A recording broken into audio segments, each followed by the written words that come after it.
All right, it's been a long week and we got a lot to talk about. So, this is the NASCAR Weekly Podcast. Green flag, green flag. I'll roll him. I'll roll him. He's flipping me off. Ah! Yeah, boys, how about that? They cut it. Push it in the wall. He drew it off the track. Oh, yeah, that's how you do it. Get that second flag, son. Yeah, baby, yeah. Oh, yeah. Yeah, so welcome everyone to the NASCAR Weekly Podcast. It's great to be back, and we're joined by a really special guest today, owner and driver of the number 3 truck, Jordan Anderson. Now, we do have I'm just going to lay this out right now. We have a little bit of a technical difficulty, so he won't be able to hear me, but he's able to hear the rest of our hosts tonight. And so we're going to have a brief interview with him, and we hope you enjoy. So take it away, guys. Yeah. The show must go on, as they say. Well, thanks for being on tonight, Jordan. Hope you're doing well. I'm good, man. Thank you guys so much for having me on. Sorry for the technical difficulty between Jarrett and myself, but I'm thank you guys for having me on. It's always so cool to be able to come on and talk racing and share some of our story and meet some of you guys and kind of let everybody know what's going on in our world here at the shop. And man, a lot to talk about. Yeah, and that's an awesome view you have there. As far as like any other guest we've had, I mean, it's like a painting right now when you're on screen. You got the truck, you got the logo, you got everything. We even got, just in case we need for size, we got this one right there. I figured we bring that in here, but yeah, man, we're here at the shop tonight in Statesville, North Carolina. We got a really great deal worked out with Nice Motorsports. They've got kind of their main facility here, and they've subleased some space out to us. So we've been working really hard. You know, the truck series has been off here for 2 weeks now. We got another 2 weeks off coming up. So our Dover truck is in the room behind my laptop right here. The truck behind me is our truck for our Kansas. This is the truck that we bought from BKR last year. Ran it 7-8 times last year. Got a really complete revamp over the winter. New body, a lot of new work done to it. So we have high hopes for it at Kansas. So it looks pretty sitting back there. So we have really good hopes for it at Kansas. Yeah, it looks nice. Yeah, to get started with some questions, I guess. First thing, I'm sure that you get asked all the time, but some people might not know this about you. Not only are you a driver in the truck series, you're also a team owner. So what's that like? Does being both the driver and the team owner offer up any freedoms, challenges? Just kind of what's that like? Yeah, there's plenty of good and bad, pros and cons that come along with it. It's for me, it's been a completely different venture than what my rest of my career has been like. But I've always been really hands-on, going back to the legend car days, dirt late model days when I ran asphalt super late models.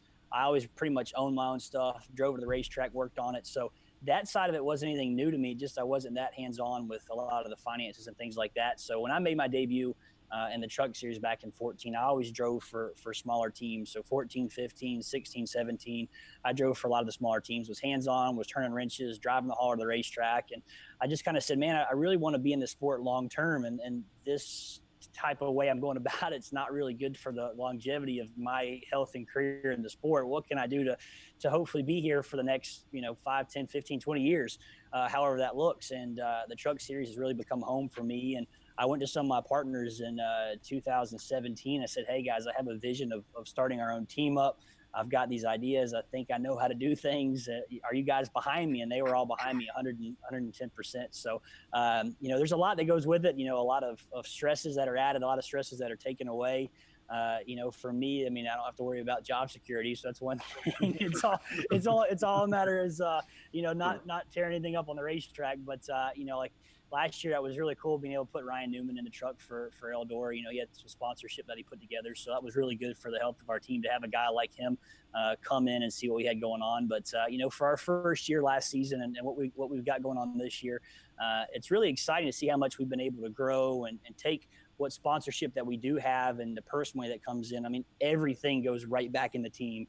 I mean, I've got 4 guys that work here with me along with myself. And I mean, everything that we do is focused and dedicated on making our race team better and doing everything that we can to do the best job we can at the racetrack. Everything. I mean, literally all our resources go into making the best trucks possible. So it's really cool. But there's a lot of crazy late nights that come along with it. So, I mean, it's as far as, a love life, this is basically my dating life right here is race cars. So there are sacrifices that go along. I mean, it's just like anything else, man. If you're an entrepreneur out there and you're trying to start up a business, and I mean, there's sacrifice you got to make. But I'm very blessed. I love what I do. And I get to be involved in our great sport. And I got so many crazy adventures and stories from doing things kind of the old school way of how the sport was founded. And, there's a lot more stories I feel that happen because of how we do things. Right, absolutely. As of right now, you're currently 16th in the Truck Series standings. Just briefly talk about your 2019 season thus far. Are you where you want to be, or could you be running better? That sort of thing. Yeah, man. So it's kind of been one of those seasons where we've run really good, but the finishes really haven't shown how our trucks have been handling. So it's like really high and really low all at the same time. I take Texas for an example. I think we finished 10th in the first stage. We were 12th in the second stage. We came in on our final pit stop, and the pit crew guys left the left rear tire loose. And I really only got maybe a lap and a half on the racetrack before I was like, man, I got to come in a pit. And by that time, it had destroyed the left rear studs on the left rear. And at that point, like every 20 laps, we were having to come back in and pit and retighten the lug nuts up. So I was like, our night went from way up here to down here really quick. But stepping back, I think as part of it was growing pains. We tried to hire a better pit crew this year. And I think it was guys that were trying to knock out really quick pit stops rather than maybe slow down and make sure everything got tight and everything was good, because we've been killed by a lot of penalties. Like Vegas, we were running 14th, 15th all night, and we had that uncontrolled tire penalty under a green flag pit stop. And you can't really ever recover from that with 50 laps left in the race. So even though the results don't show it, like us internally as a team, between me and my crew chief and my guys here, we all feel really good about what we've been able to do and grow our team. There was a huge amount of our resources that got taken away from the trucks this year just by adding the new hauler that you guys have seen. That for us was, we bought this hauler over the off season, and it was pretty rough from where we bought it. We renovated the cabinets, the floor, we pulled the old wrap off, put the new wrap on, redid the lounge. So we're really proud of it, but it took a lot of resources away from me building trucks. But now we've hopefully got a trailer that won't blow any tires this season. That is a nice place to show our partners that are involved in our team, like, hey, we're really serious. I know so many people really like the story of us driving the racetrack, which we still are. It's just in a little bigger trailer. But it's really cool to go to the racetrack now with our partners that have been so heavily invested in our team. And we're like, hey guys, look, we're growing. We've got really nice race trucks. We've got 6 trucks in our fleet now. We've got a hauler. We've got a semi that pulls it now. We've got a nice pit box. So it's cool to see that we haven't plateaued out, that we've every year, we're getting bigger and better and stronger. And, who knows what the next 5 years might look like for us. But no, to answer your question, I'm really stoked about the results. I really wish because I look back, I'm like, man, if we hadn't wrecked at Daytona and if this didn't happen at Texas, we'd be like, 9th, 10th, 11th up there. So all we can do is take that and use that as fuel and motivation to keep digging hard for these next 10 races and see if we can't dig out of the hole a little bit. All right. Very nice. Jordan, you kind of touched briefly on this just a little bit earlier, but I wanted to maybe ask again, back before Eldora, you got Ryan Newman to come on board. How big of an impact was that really for your race team, getting a veteran like Ryan Newman to come race for you guys? For me, from an aspect of a team owner, that was really cool to have a guy that's won at Brickyard. He's won the Brickyard. He's won at Daytona. He's won some of these big races to come in and give us a shot to put him in a truck. And he went out there and he qualified 7th last year, and he was running in the top 5 until he had that crash halfway through the race that put us out. But it was cool because we had him in the shop right here on our setup plate when we were building the Eldora truck. And, he was really hands-on with building the truck. And a long time I got to kind of know him a little bit better and pick his brain on some stuff. And he helped me a lot on our other program, our mile and a half stuff and our short track stuff, just because he's got an engineering mindset. So I picked his brain on all kinds of stuff. And it was really cool too on another aspect that it brought some credibility to our race team, because we were only 7 months into our existence last year, and all of a sudden, hey, Ryan Newman's driving for us. So that was really cool for other sponsors and to gain some respect in the garage area from some of the other teams. But the way that Ryan approaches his races and his setups was good for me to really learn from how he thinks about it a different way. So that was really big for us to have him in here, let alone the fact, I don't know if you guys saw a picture when we had that presser announcement last year. I met Ryan when I was like 11 years old, and I had a picture of me getting an autograph from him when he was in the Alltel ride for Penske. And the joke that we kind of had going on was like, Ryan didn't know it, but that was a contract to drive for Eldora. It's just that it was like 15 years ago. So he's such a down-to-earth guy. Everybody gives him a hard time for how hard he runs, but I really respect that because he's a racer, and he knows when he gets in that car to the end of the race when checker flag falls, His job is to get that car as far as possible and get as many spots. And he's just a hard-nosed, gritty racer, and he's definitely a throwback to the old drivers. Yeah, awesome. Jared, I know you had a question. I know you and Jordan can't really communicate, but did you want to relay one of your questions to me? I can say it to Sure. I want to start know. holding up like little signs. Yes. Jared, now speak. Not to be. No, okay. So I wanted to know why number 3 for the truck. Oh yeah, that's a big one. So Jared, I wanted to ask why did you choose the number 3 for your Truck Series team? Man, good question. So, interesting story how it all came about. The first number that I picked, and the way to kind of give you some backstory. So NASCAR owns the numbers, and when you're a new team that comes in, they basically say, hey, pick your first number, pick your first choice, your second choice, your third choice. And I think at the time, my first choice was the 7 for Alan Kowicki. I was like, man, this would be really cool. He was definitely an underdog when he came in. He owned his own team. He was a hands-on guy. He worked on his stuff. I was like, man, that would be really cool to be able to run the 7. We're like, no, they came back. Corbin Forrester's got it. So I was like, So then I was like, all right, well, I looked at some numbers, like, all right, how about number 2? Because Mark Martin, right back when he ran in the ASA days, before he got into what was the Winston Cup back in the day, he ran number 2 on all his late models back in the day. I was like, all right, how about number 2? And they're like, well, that's taken 2. Cody Coughlin's got that. So I was like, all right. I was like, how about this? Just send me a list of what's available. and they sent me a list of numbers, and I looked at them, and 3 was one of them. And I was kind of like instantly drawn to that one because probably 2011, I got to hang out with Humpy Wheeler a lot that year. And Humpy was going up to Benny Parsons' property up at Rendezvous Ridge, and they had a big Moonshiners reunion. And I got to go up there and be a part of that. And like to this day, I still never forget, like we parked down here and I got to ride in this old Suburban, had Humpy, I think Humpy was driving, had Harry Gant in the passenger seat. I was in the back, had Bobby Labonte beside me, and I think Andy Petrie was in the back. So I was like, man, this is a bunch of like history right here. I was pretty stoked out about that, but got to go there and Junior Johnson was one of the speakers, and he shared his stories about, how he got into racing and his passion for it and his journey through being a driver into an owner, to his thoughts on where the sport was and why he did what he did and what kind of motivated him. So, I mean, the 3 was one of the first numbers that he ran when he was a driver.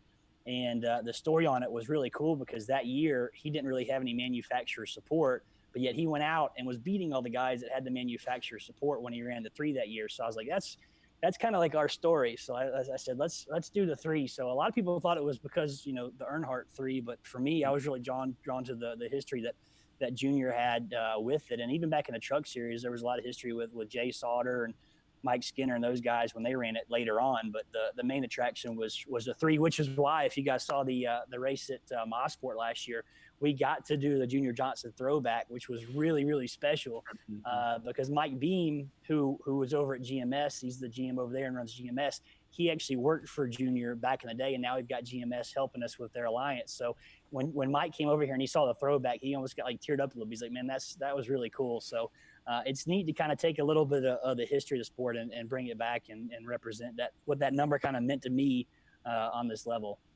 Yeah, that's awesome, man. Another question I had, I know you're very active on all sorts of social media. You've been publishing those cool videos lately and all that type of stuff. How important do you feel like is it these days for drivers, especially young drivers, to kind of embrace social media, embrace the online NASCAR community? How do you feel about that? I think it's big, and I think it's a great opportunity to share your story. I mean, I've never had per se like a PR person or anything like that. It's always just been me. I went to college at Belmont Abbey here in North Carolina. I got a degree in business management and a minor in marketing. So, really understanding the marketing and sponsorship side of it. Social media does 2 really good things. One, it allows you to share your story with people that are fans, people you've met, share kind of behind the scenes stuff, but it's also an opportunity to share your story of your sponsors, your partners, what it is you're doing for them. So for me, it's a great channel to really be who I am, to share stories. And I mean, it's so cool. People that have followed me back from the Canon days through trucks. I mean, they're still following me to this day. And, getting to meet some of them at the racetrack, people walk up like, hey, I'm so-and-so from Twitter. I'm like, oh yeah, I know you. Like finally 5 years later, I get to meet you. So it's been cool to build these relationships with people and know that people follow us and support us. we had the Fuel by Fans thing that we've done the past couple of years, and the encouragement we get from there.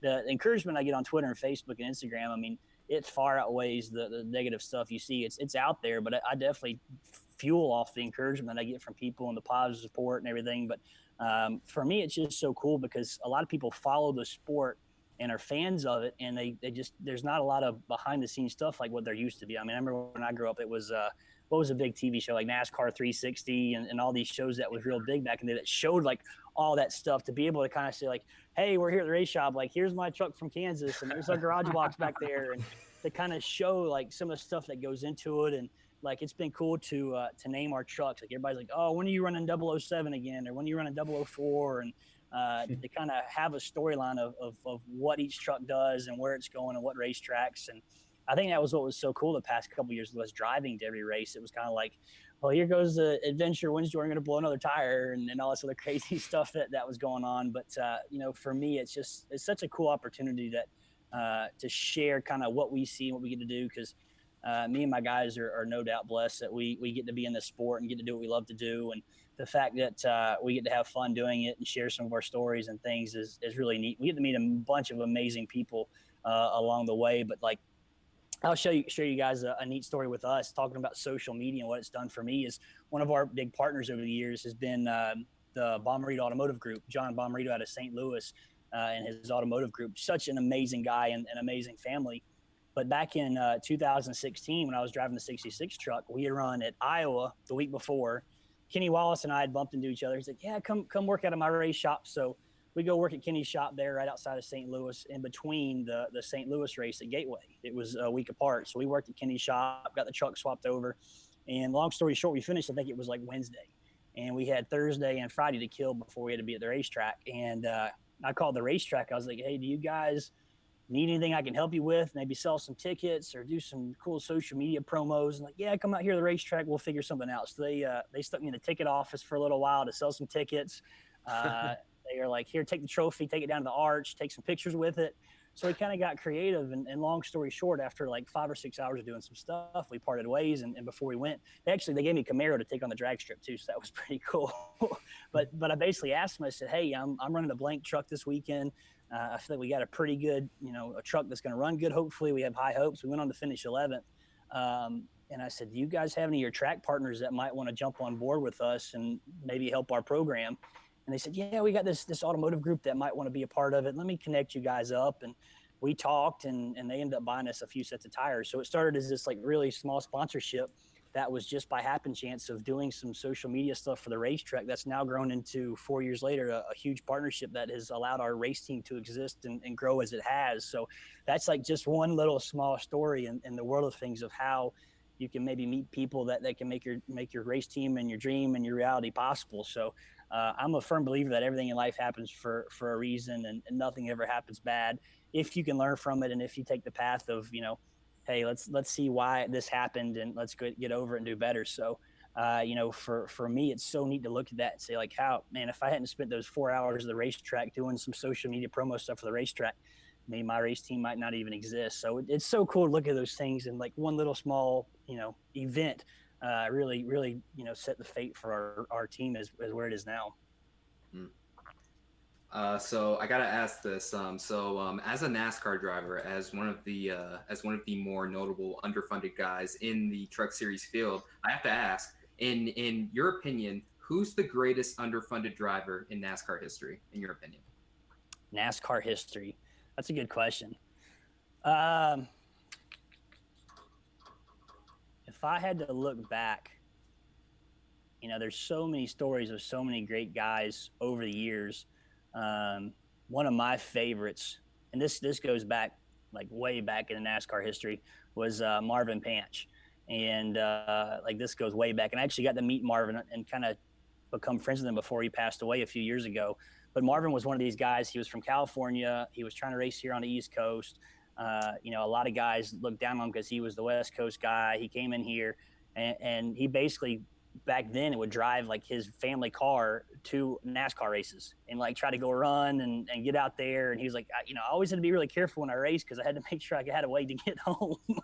So it was one of those crazy things. But, you look back on his race when he won the Daytona 500, he wasn't supposed to have that ride. I mean, it was one of those things he kind of lucked into it. It was the right place, the right time, and he got into it. So Marvin was like one of the guys that he defeated a lot of odds back then in his racing career. But to look back, I mean, one of the guys that definitely motivates me is Alan Kawicki also. Alan Kawicki and, what he did. And that's why I really wanted the 7 was you look back at that season when they won the championship, like, I still where it said Thunderbird, he was the underbird, that season. Like he was the true underdog. I mean, it wasn't supposed to happen. He was going up against, Bill Elliott, Davey Allison, like these huge behemoth teams at the time that were supposed to win and had all this money and had the factory funding and all this stuff.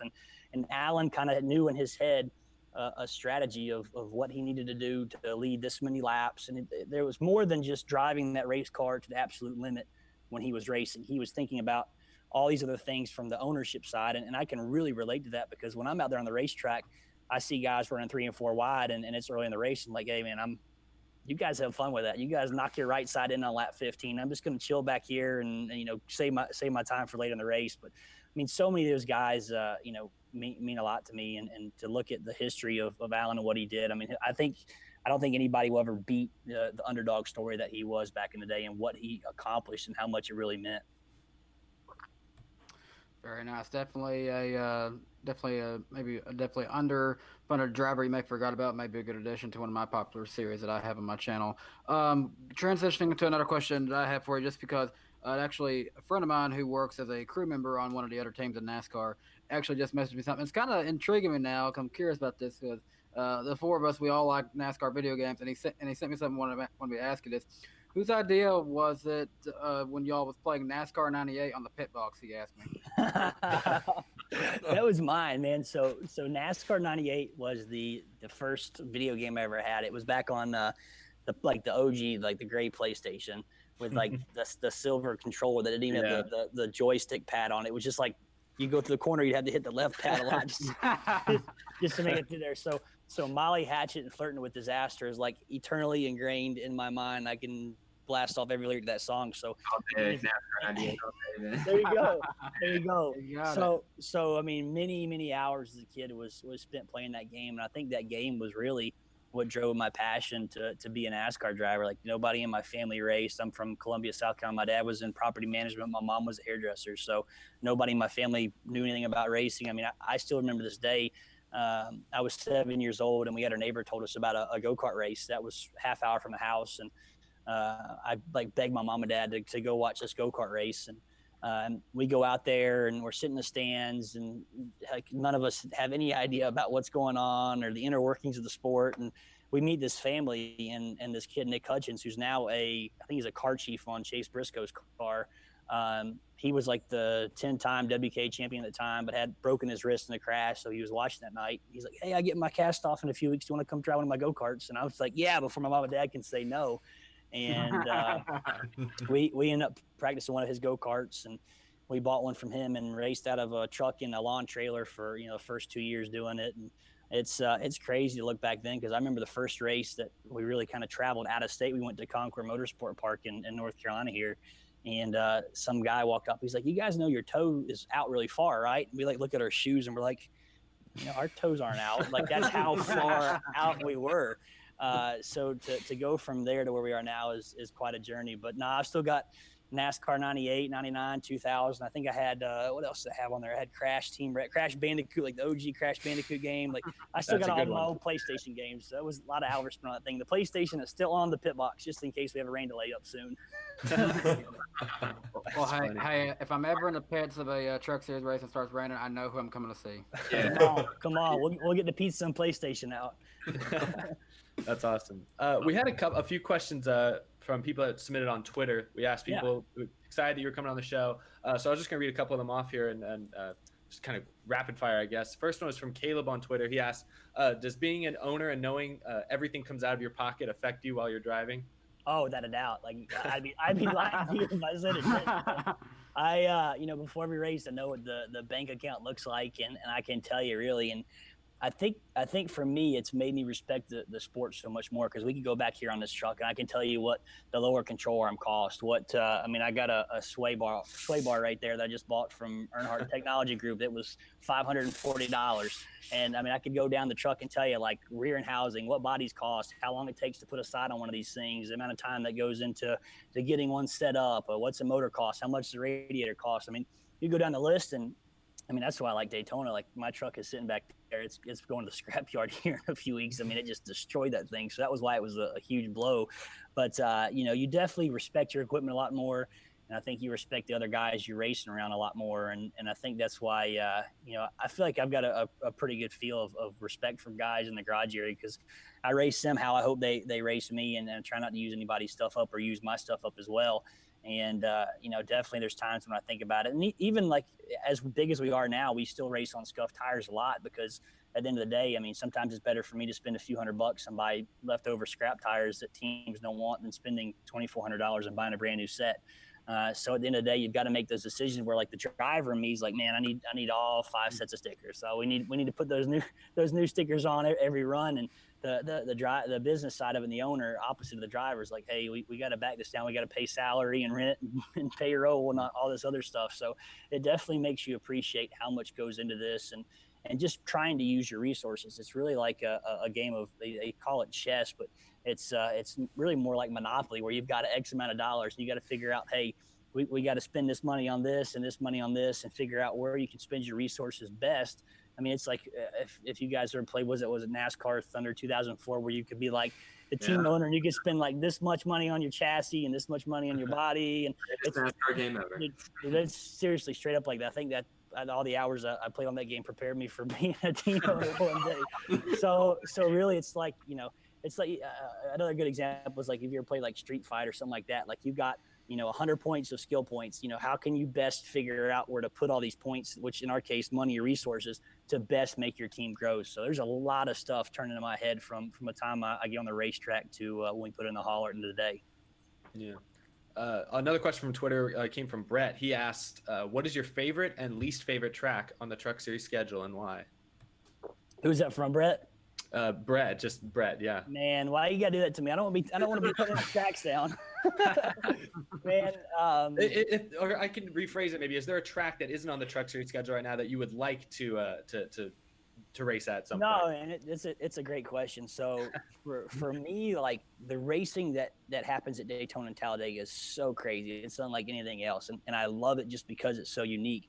But as far as like actually getting in there and doing some really hard-nosed racing, Michigan and Pocono for us in the Truck Series is really good for that because the arrow at those places is so big. It's almost kind of like a stricter plate race where you got to not only get to the corner good, you got to play the draft right. And Pocono is just a really fun track anyway. And then another one of my favorites, since they've now paved it, is Gateway there in St. Louis, just because it's a unique track. So in Texas, like for some reason, Texas has been really good to us.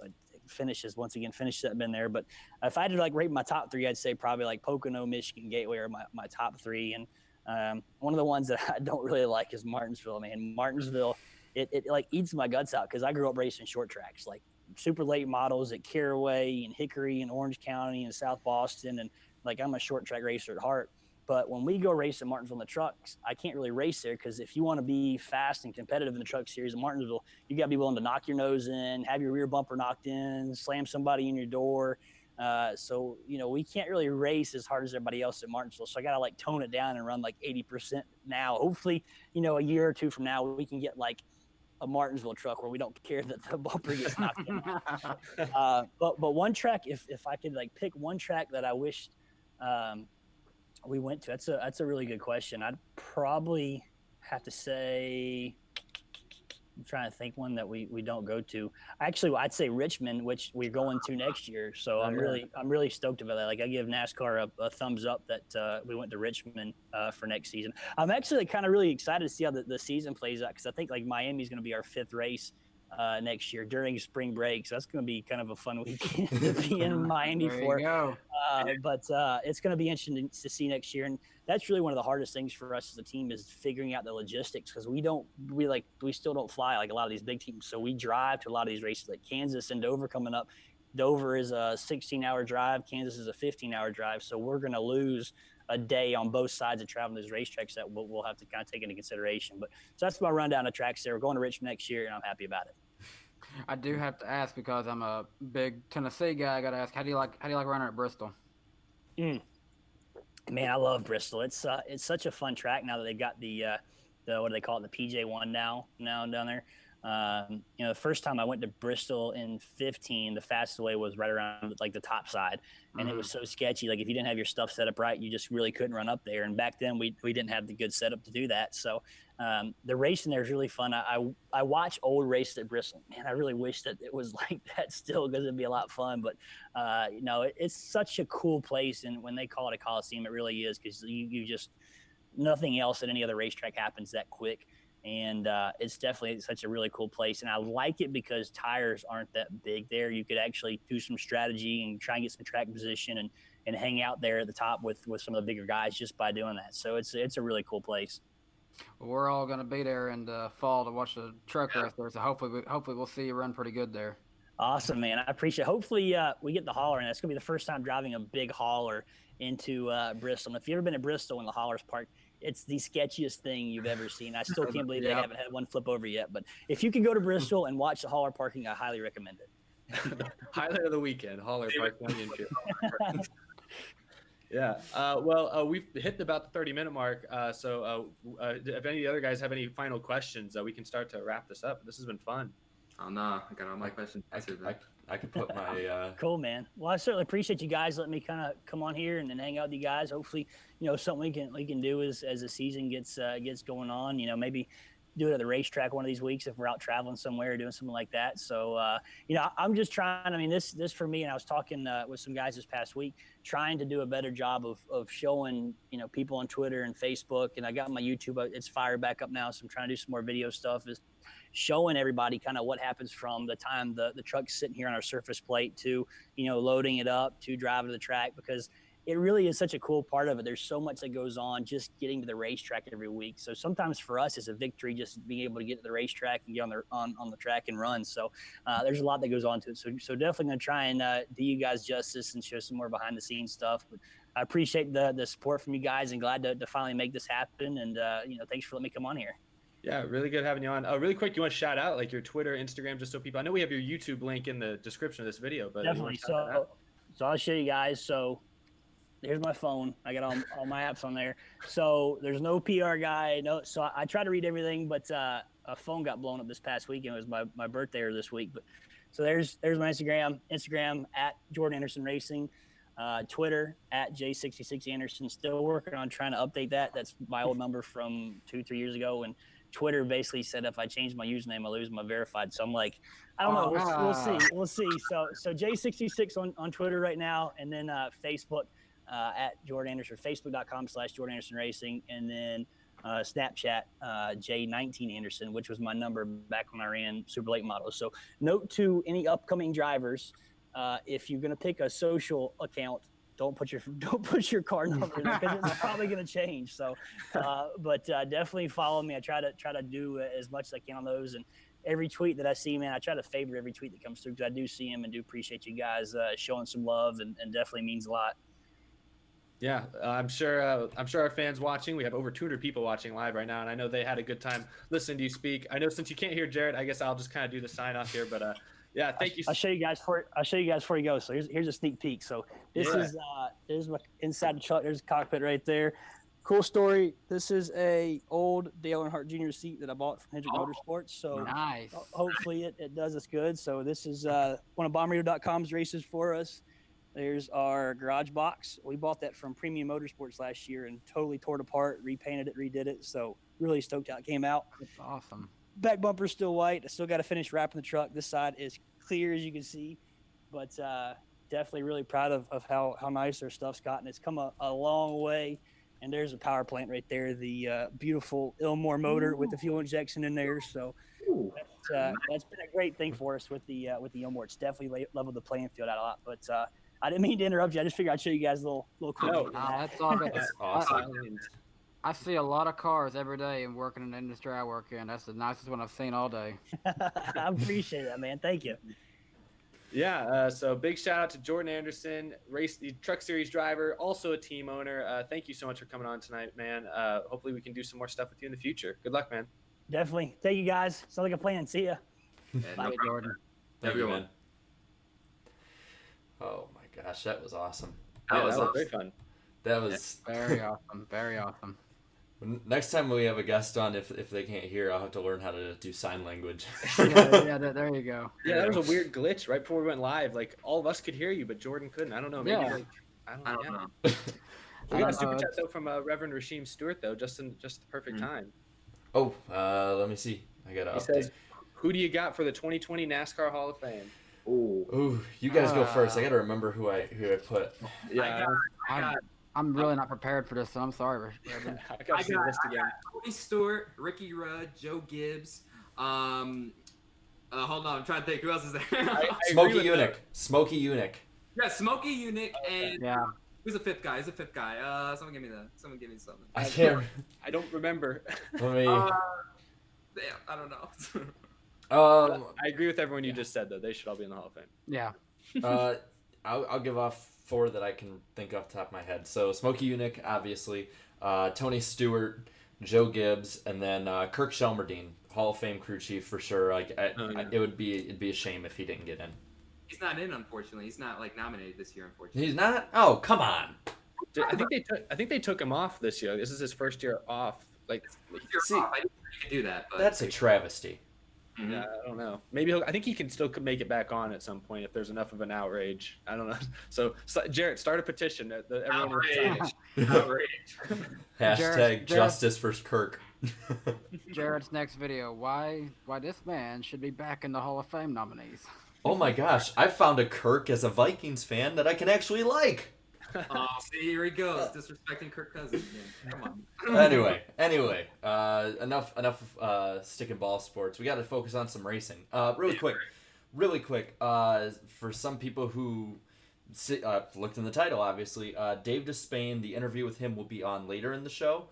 But for now, we want to actually go more in depth with the Richmond weekend. And Eric, you want to start us off? What did you think about the Richmond race this year? Richmond race, I was only able to watch the second half of it. I was up in North Texas going to my first ever dirt race, which was very fun. But now I guess it's not the time or the place to talk about that, but that was very fun. But the second half of the Richmond race that I got to see was, according to Twitter, was the best half of this race. I thought it was decent. What I saw, it looked like your typical Richmond race, always been hard to pass there as long as I can remember. It sounds like it was a little harder this year with the higher downforce and everything. The higher rear spoiler made the air too dirty, and Richmond's just fast enough that's a problem sometimes.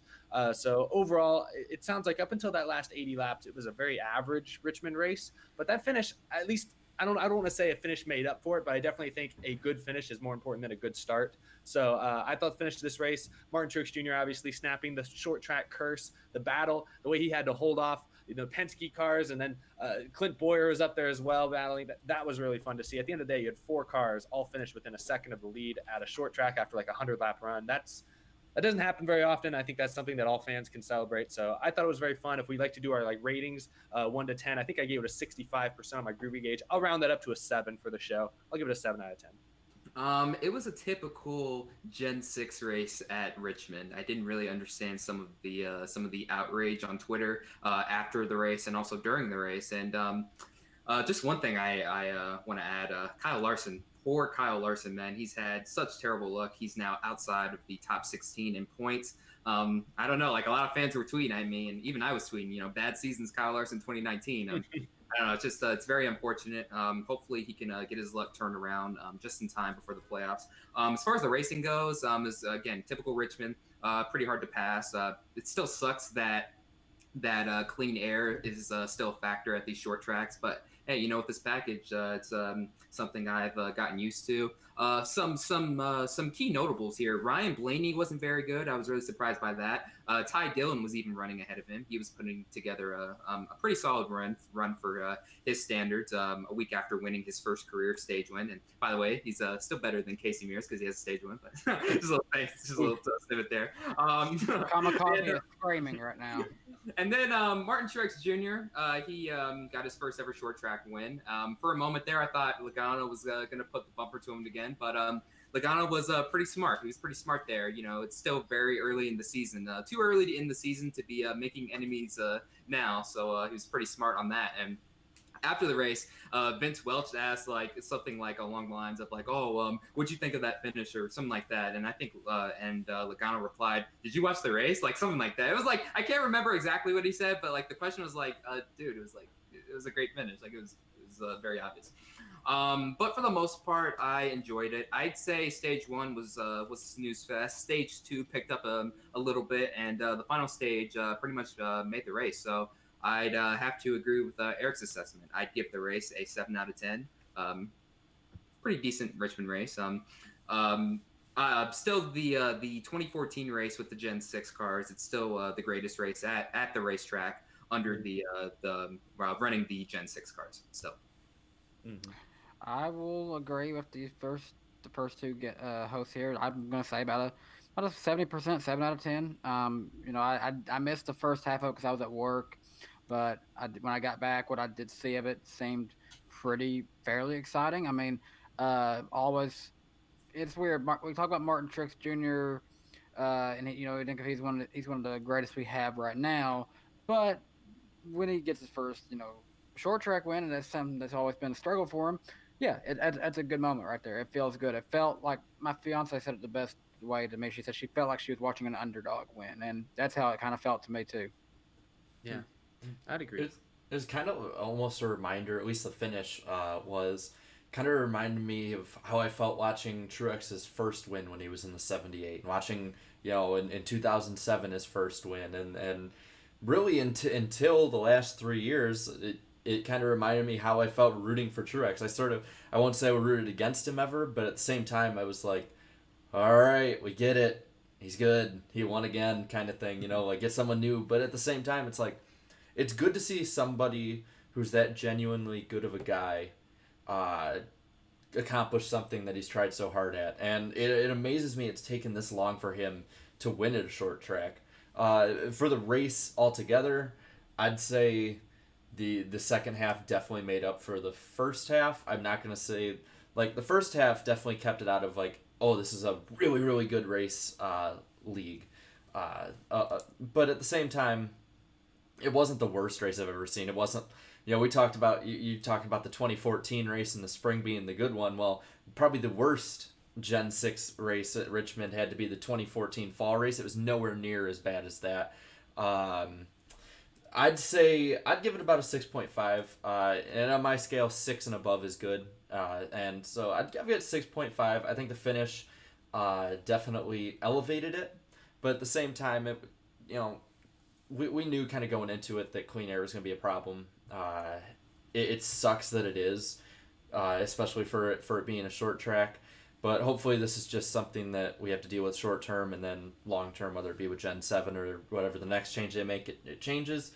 But I liked it. You know, it was definitely more difficult to pass, and the numbers showed that, which we can probably get into a little later. But I don't get the people getting all upset about, you know, this is the worst race ever. It's like, did you watch the Phoenix race?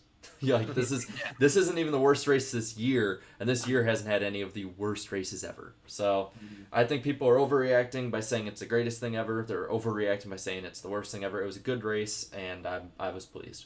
Yeah. Super chat. Oh, okay, 2 of them. Now Fox, Tyler Johnson for $4.99 says, now Fox and NBC can shut up about him never winning at a short track. Yes, I'm very happy about that. And the other White Castle $1.99 says, Notre Dame and Jarrett's beard gone in the same week. Tragic. Yes, I would say yes, one's probably at a different level, but one's at a different level.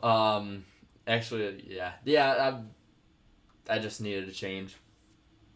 Yeah, you guys didn't see the Earnhardt mustache though. That's private though. Yeah. Well, I'll tell you at some point, maybe over the Bristol weekend, all the guys can talk me into releasing that one. But yeah, at one point I'll show or will show all of these guys, but not the public yet, that I shaved a bit of an Earnhardt mustache earlier this week. And really quick, a few other snippets here before we move on. Shout out to Chris Buescher, man. 2 weeks in a row, having running solidly inside the top 10. He was even inside the top 5 at one point. Just running there straight up. And also, a really quick question: did anyone else think when Boyer was chasing down Truex, did anyone else think, spin gate victim versus spin gate suspect there? Like, I don't know. I was just thinking, I thought that was funny.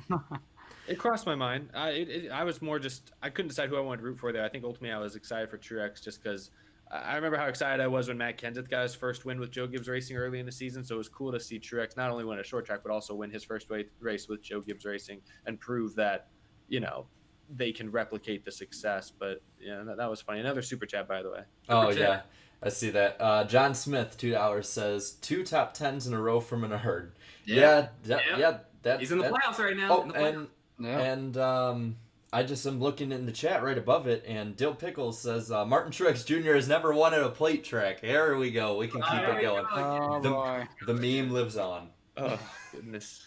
And really quick, just thank you everyone who donates and shows support. It's really awesome. And it really does mean a lot. Like, I know that, it just might be reading a comment to a lot of people, but it means a lot. So thank you guys. To all four of us. That doesn't mean whatever's on. When Jared's hosting or when I host, when Eric hosts, when Darren hosts, we appreciate it. Yep. Yeah, really cool. And Danny, you wanted to bring something to attention? Yes, I was reading on Twitter a guy we've also had on as a guest on the show, Mr. Ryan Vargas. My condolences out to you, sir. I did read that Mr. Vargas lost his grandmother, so I'm very deeply saddened to hear that. Yeah. We all show our support, man. So next little bit of business, shifting a little bit. So there was a little bit of a snag with the Nashville Fairgrounds, having NASCAR brought to it. I'm never gonna get NASCAR back here. This one's so funny though. I find this so funny. Won it back, it sounds like. Okay, well, let me say it first. I gotta say it. Yeah. So Nashville Fairgrounds is running into another snag, being the locals around the track that live around the track. Locals. I know. And It's me. yeah, Danny. Danny be the problem.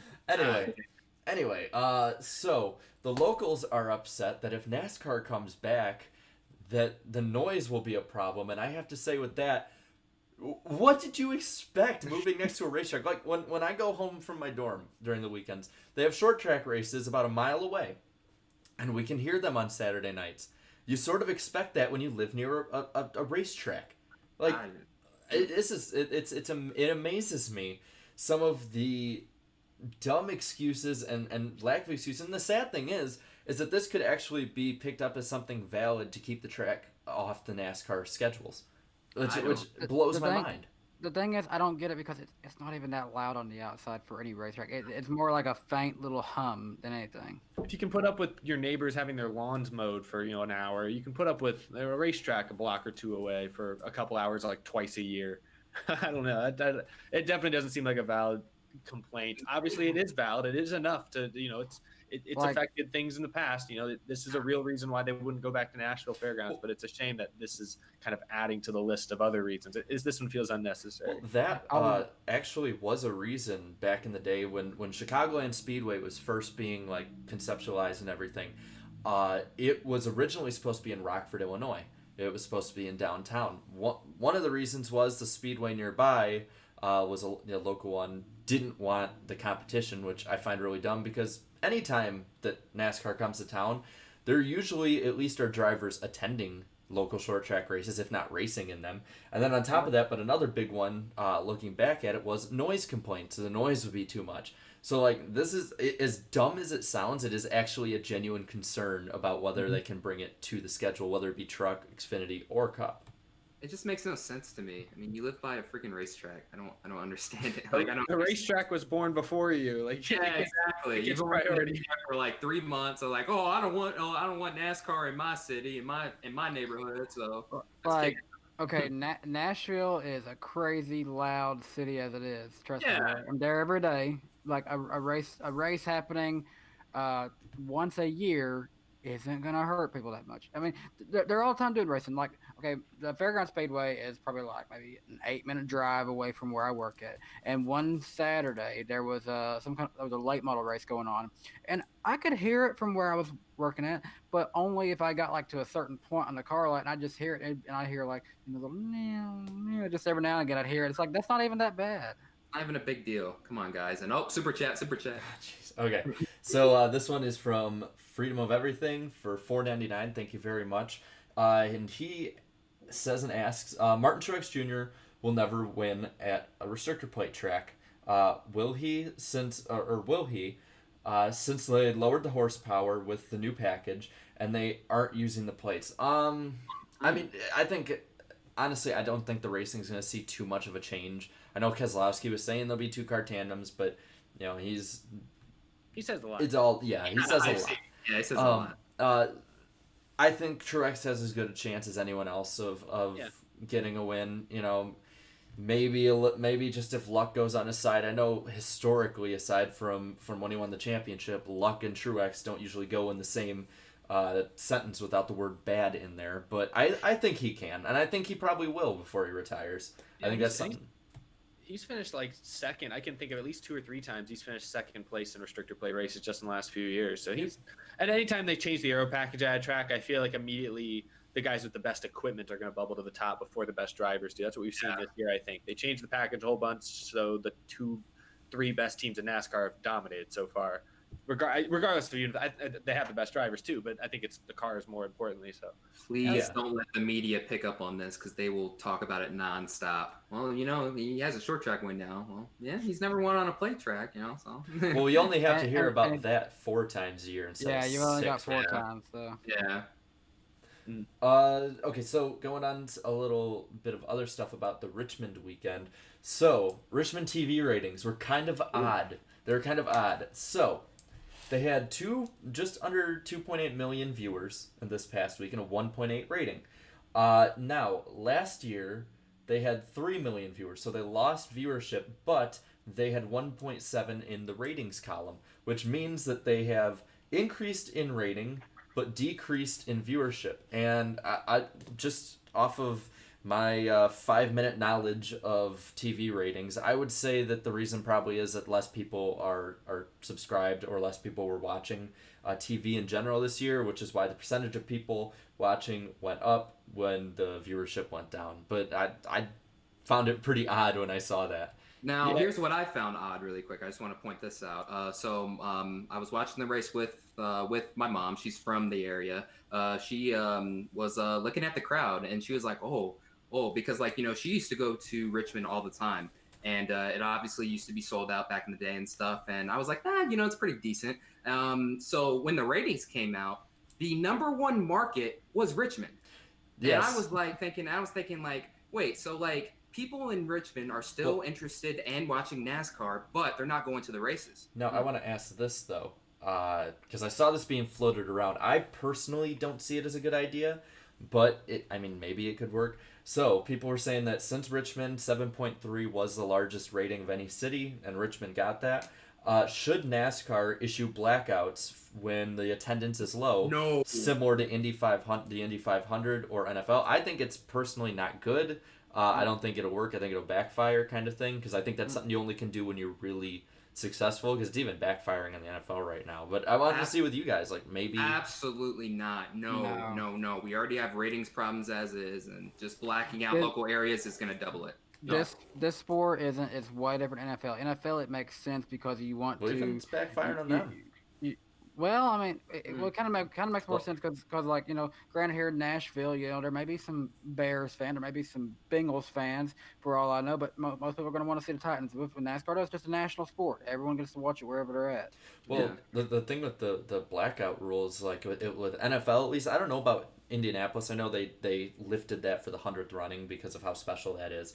But I know with the NFL, part of their drop in ratings has a lot to do with some stuff with local ratings too, and a lot of it with the blackout rules. And since they have I don't know if they've lifted it recently or not, but I know it as recent as 2014 used to be if the NFL if you didn't sell out the game at the stadium, then the local area would have the game blacked out. I don't know if that's changed or not, but I know that with the struggles that every sport is having right now with attendance and TV ratings, it's really something that is makes the NFL a victim of its own success. And I think had this been 2015 or not 2015, 2005, 2006, I think that NASCAR could have a more valid reason for going about this. But now I don't know why people are even bringing it up. If that's the case, then isn't like half the schedule going to be blacked out then? I mean, like, Over. I mean, yeah, or like, over, you know what I mean? Like 20 plus races blacked out. Like, don't do it. And also, it works for IndyCar and the Indy 500 because that place seats 250,000 people. Richmond, I'll bet if, you said it got like a 7.2 rating in Richmond, if all those people who watched on TV went to the racetrack, it couldn't hold all those people. I mean, Richmond seats, like 60,000? It couldn't fit that many people. That's probably, if they all went to the race, it would not have fit all of them. So there's an issue right there. No, if they go to blacking out races like this, I just don't see how that would be a good idea. I was trying to think, there was a comparison I was going to make, but I totally forgot about it. So, but it's just, go ahead.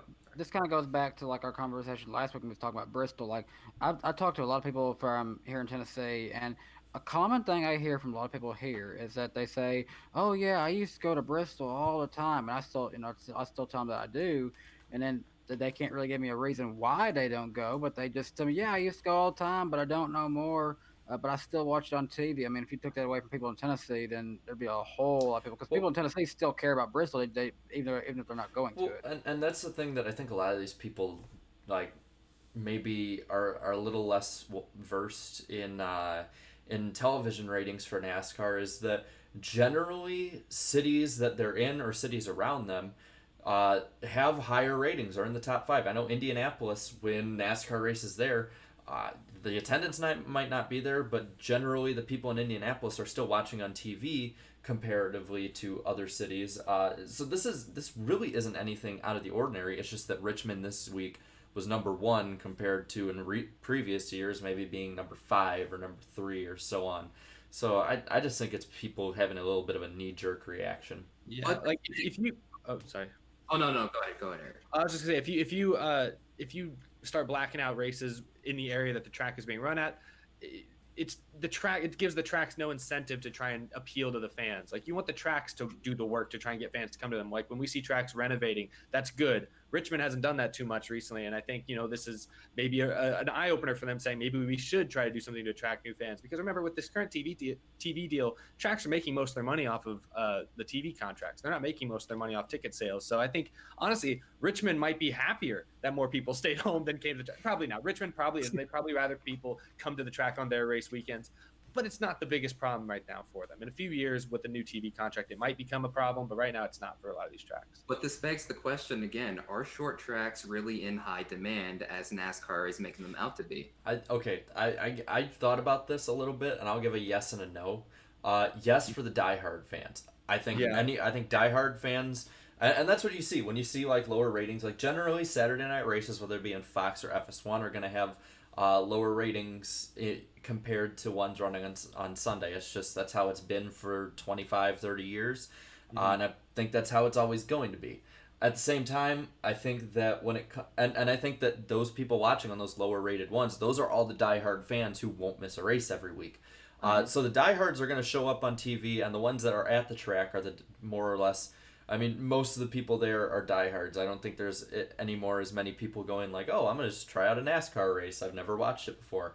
But at the same time, for some reason, it seems like the bigger the track, the more marketability it has with NASCAR fans and watching on TV. Maybe not in attendance anymore, but at least with TV. I mean, you look at tracks like Indianapolis, for just the name recognition alone is probably why it gets more viewers.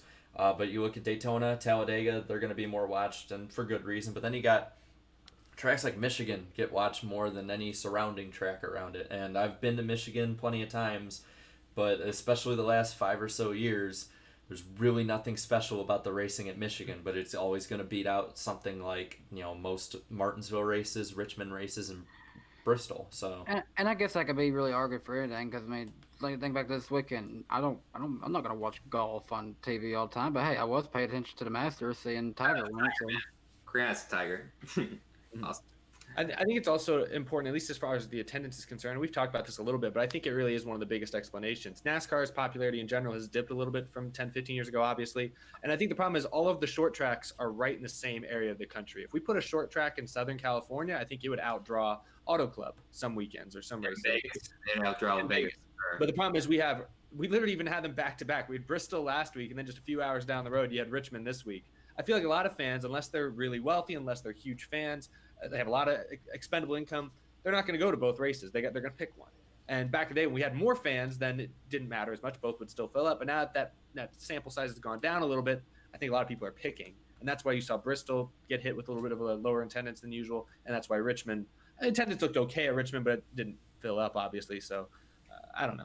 Again, it goes back to NASCAR's heyday when they added these mile-and-a-half tracks in these, these stellar markets such as Chicago and Kansas. I mean, maybe if they had built short tracks there and stuff, we wouldn't be having this problem. Shifting a little bit to something a little more probably, I won't say as negative as this would be. An attention K-Day shoppers put it in the chat. He said, with the announcement of the All-Star package coming soon, what do you guys think it'll be? And I also want to extend this to, what do you think it'll be, what do you want it to be, and what do you expect it to be? They announced it, I believe. Oh, there it did?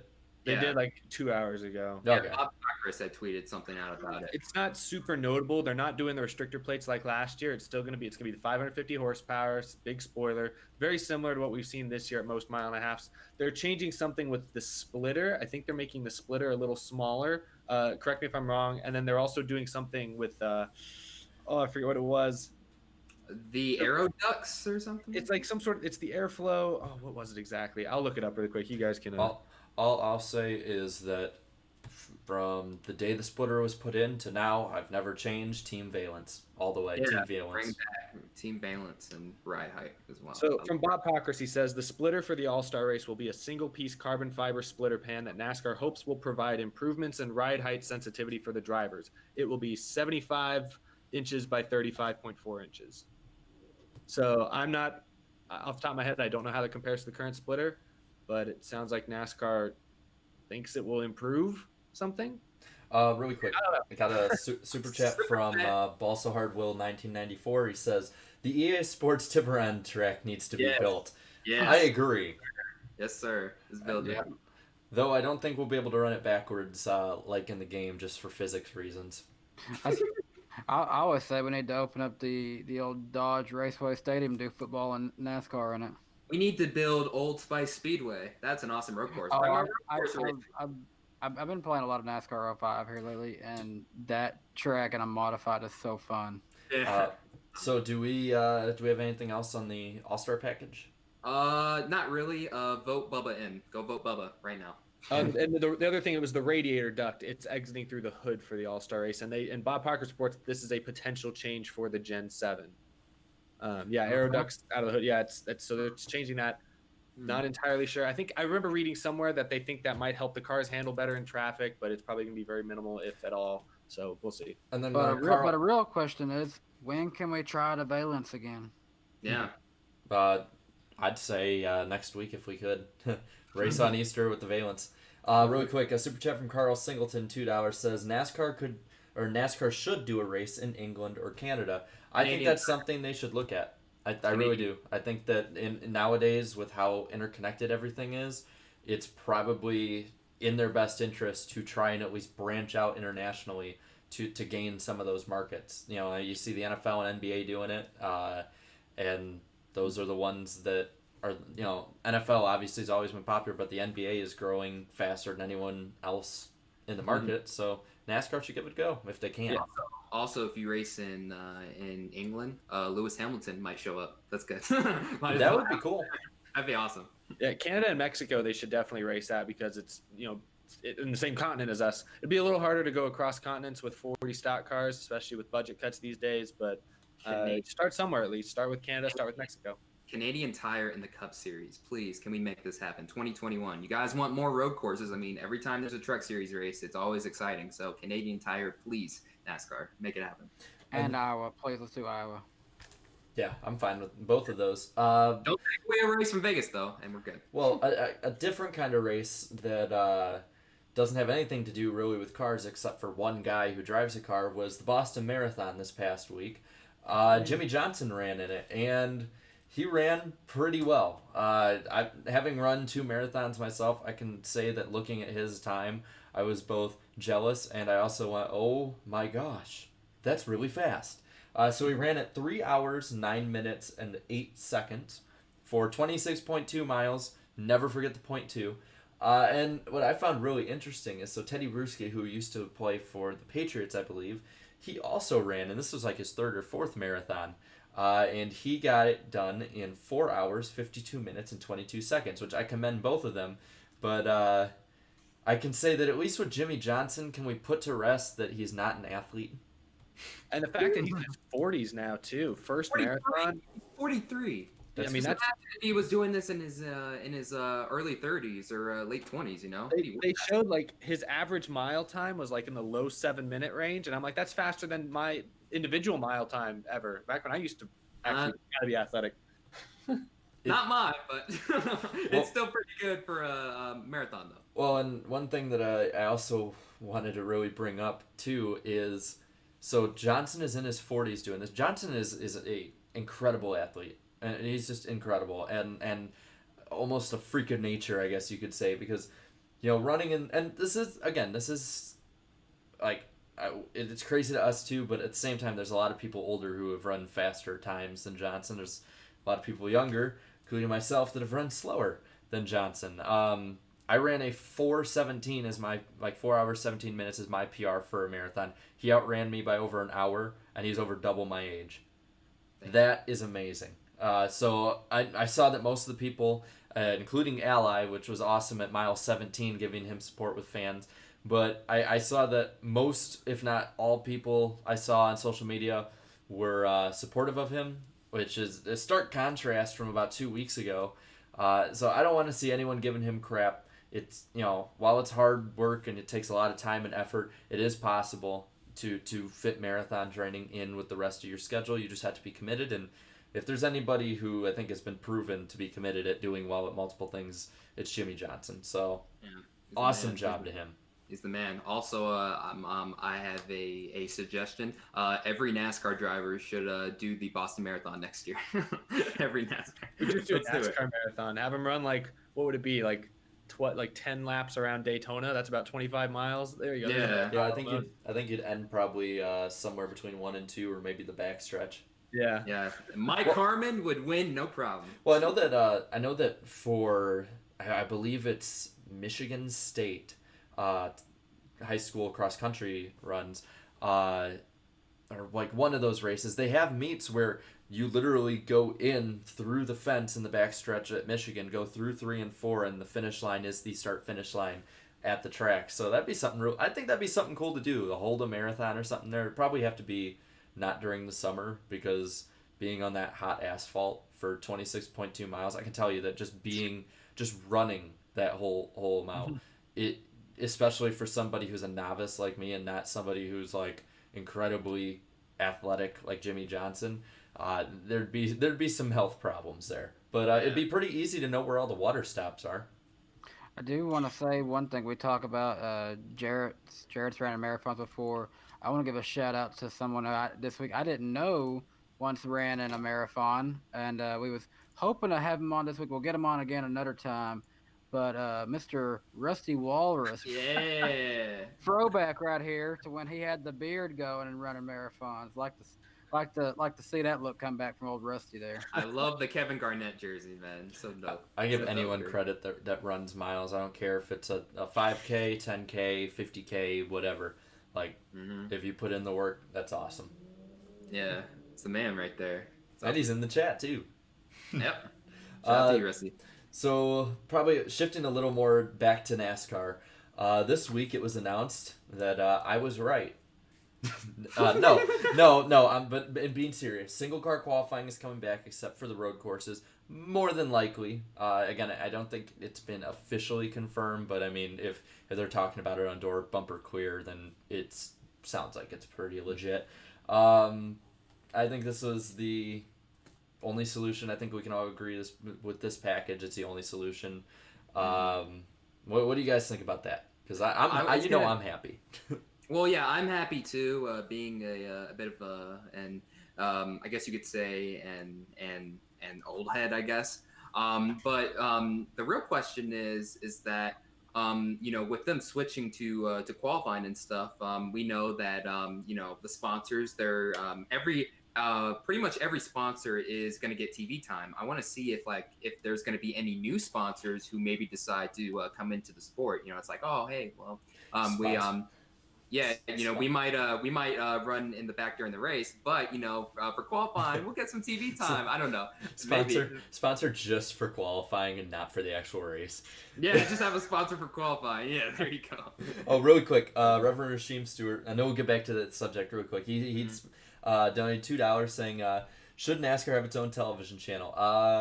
That one, I'm on actually a devil's advocate sort of way on that one of saying no. I don't think that it would work out, seeing how they'd need a lot of fanfare to do so, and I just don't think they'd be able to generate enough to make the monetary purchase and expenditure of that worth it. See, the way I look at this is that I think back to the Speed channel, and it had primarily a lot of NASCAR coverage, but it couldn't sustain on solely NASCAR coverage. So as far as a TV channel, no, I don't think that they should. However, should they have their own streaming and broadcasting service, sort of like the WWE Network, I think that they should do something like that. Yeah, like a streaming service where you pay monthly. I think with WWE Network, it's like what, $10 a month, Danny? Something like that. Yeah, it's $10 a month, and you can go back and watch all previous shows from WWE. And I think it'd be great for NASCAR to do something exactly like that. Yeah, they should do that. Yeah, I'd be all for that. If they do a streaming service, I said this recently, I'd be willing to pay. I'd rather be cheaper, closer to $10 a month, like WWE has it. But I'd pay $15 to $20 a month to be able to watch every NASCAR race commercial free. That would be like, I'd do it. That'd be awesome. Yeah, always have the little raw feeds in and all that stuff with some of the streams and stuff like that. That'd be pretty cool. I could cut my cable bill at that point, basically. As far as like a whole channel though, there's no demand really for it. I mean, we had the Speed Network and it couldn't really sustain off of just solely NASCAR coverage. And Yeah. I know it, and it had like other motorsports and stuff, but unfortunately, NASCAR was that was their bread and butter. And once NASCAR's popularity dwindled, then so ended the Speed Channel. But see, what's so good about the streaming network idea is that, hey, if you want NASCAR on your TV for just 20 minutes a day, you can do it. But if you want it on your TV the entire day, you can do it. It's up to you at that point. It's not based on whatever they're showing on TV at that point. Right. Shifting back to qualifying, Eric, what do you think about the new switch? Yeah, well, I know I was the one person on this panel, and I don't want to say anyone had too strong of opinions here, but I was probably the one person that liked group qualifying the most. Not with this package, but from 2014, 2015, whenever they started doing it more frequently, up until the end of last season, I preferred group qualifying at most racetracks. This year, with the way group qualifying works, I agree they had to change it.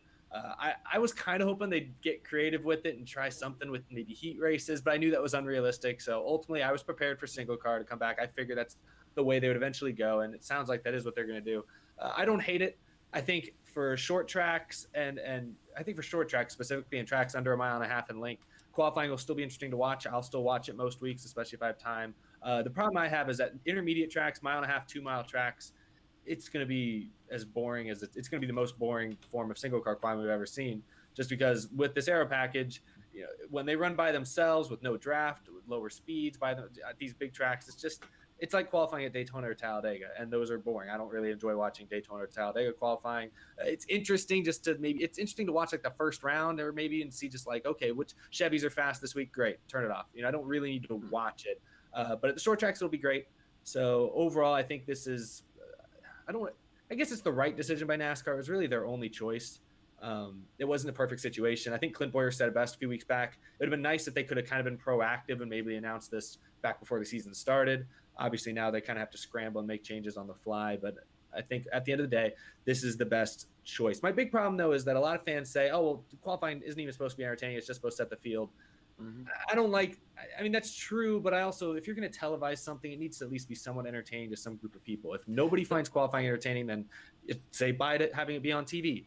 Fortunately, I think single car qualifying is still attractive enough to a lot of hardcore fans like us that it'll probably still be on TV. But I don't like the idea that qualifying doesn't have to be entertaining at all. If qualifying doesn't have to be entertaining, let's just draw names out of a hat. Well, there it is. I guess with that, I have to ask though, then why do we put practice sessions on? Because I mean, practice sessions are, in my opinion, practice sessions are probably the most boring part of a weekend, even at the track. Like, because I just don't care until it finishes, basically. Perhaps this is great exclusives for a streaming service. Honestly, I think this is a little bit of an old school approach too. I remember Jeff Hammond said this, and it fit basically what I thought perfectly, is NASCAR oversaturated itself a little bit. And, with that, I think that I'd be completely fine if qualifying in practice, wasn't broadcasted, or at least not live. I really, because I wouldn't care. Honestly, at the end of the day, with how the drivers are now and how the cars are, and the fact that most of the drivers aren't going to crash during the race. I mean, granted, there's some races that are crash fests, obviously. But on top of that, most of them are pretty careful, especially in the first stage or two.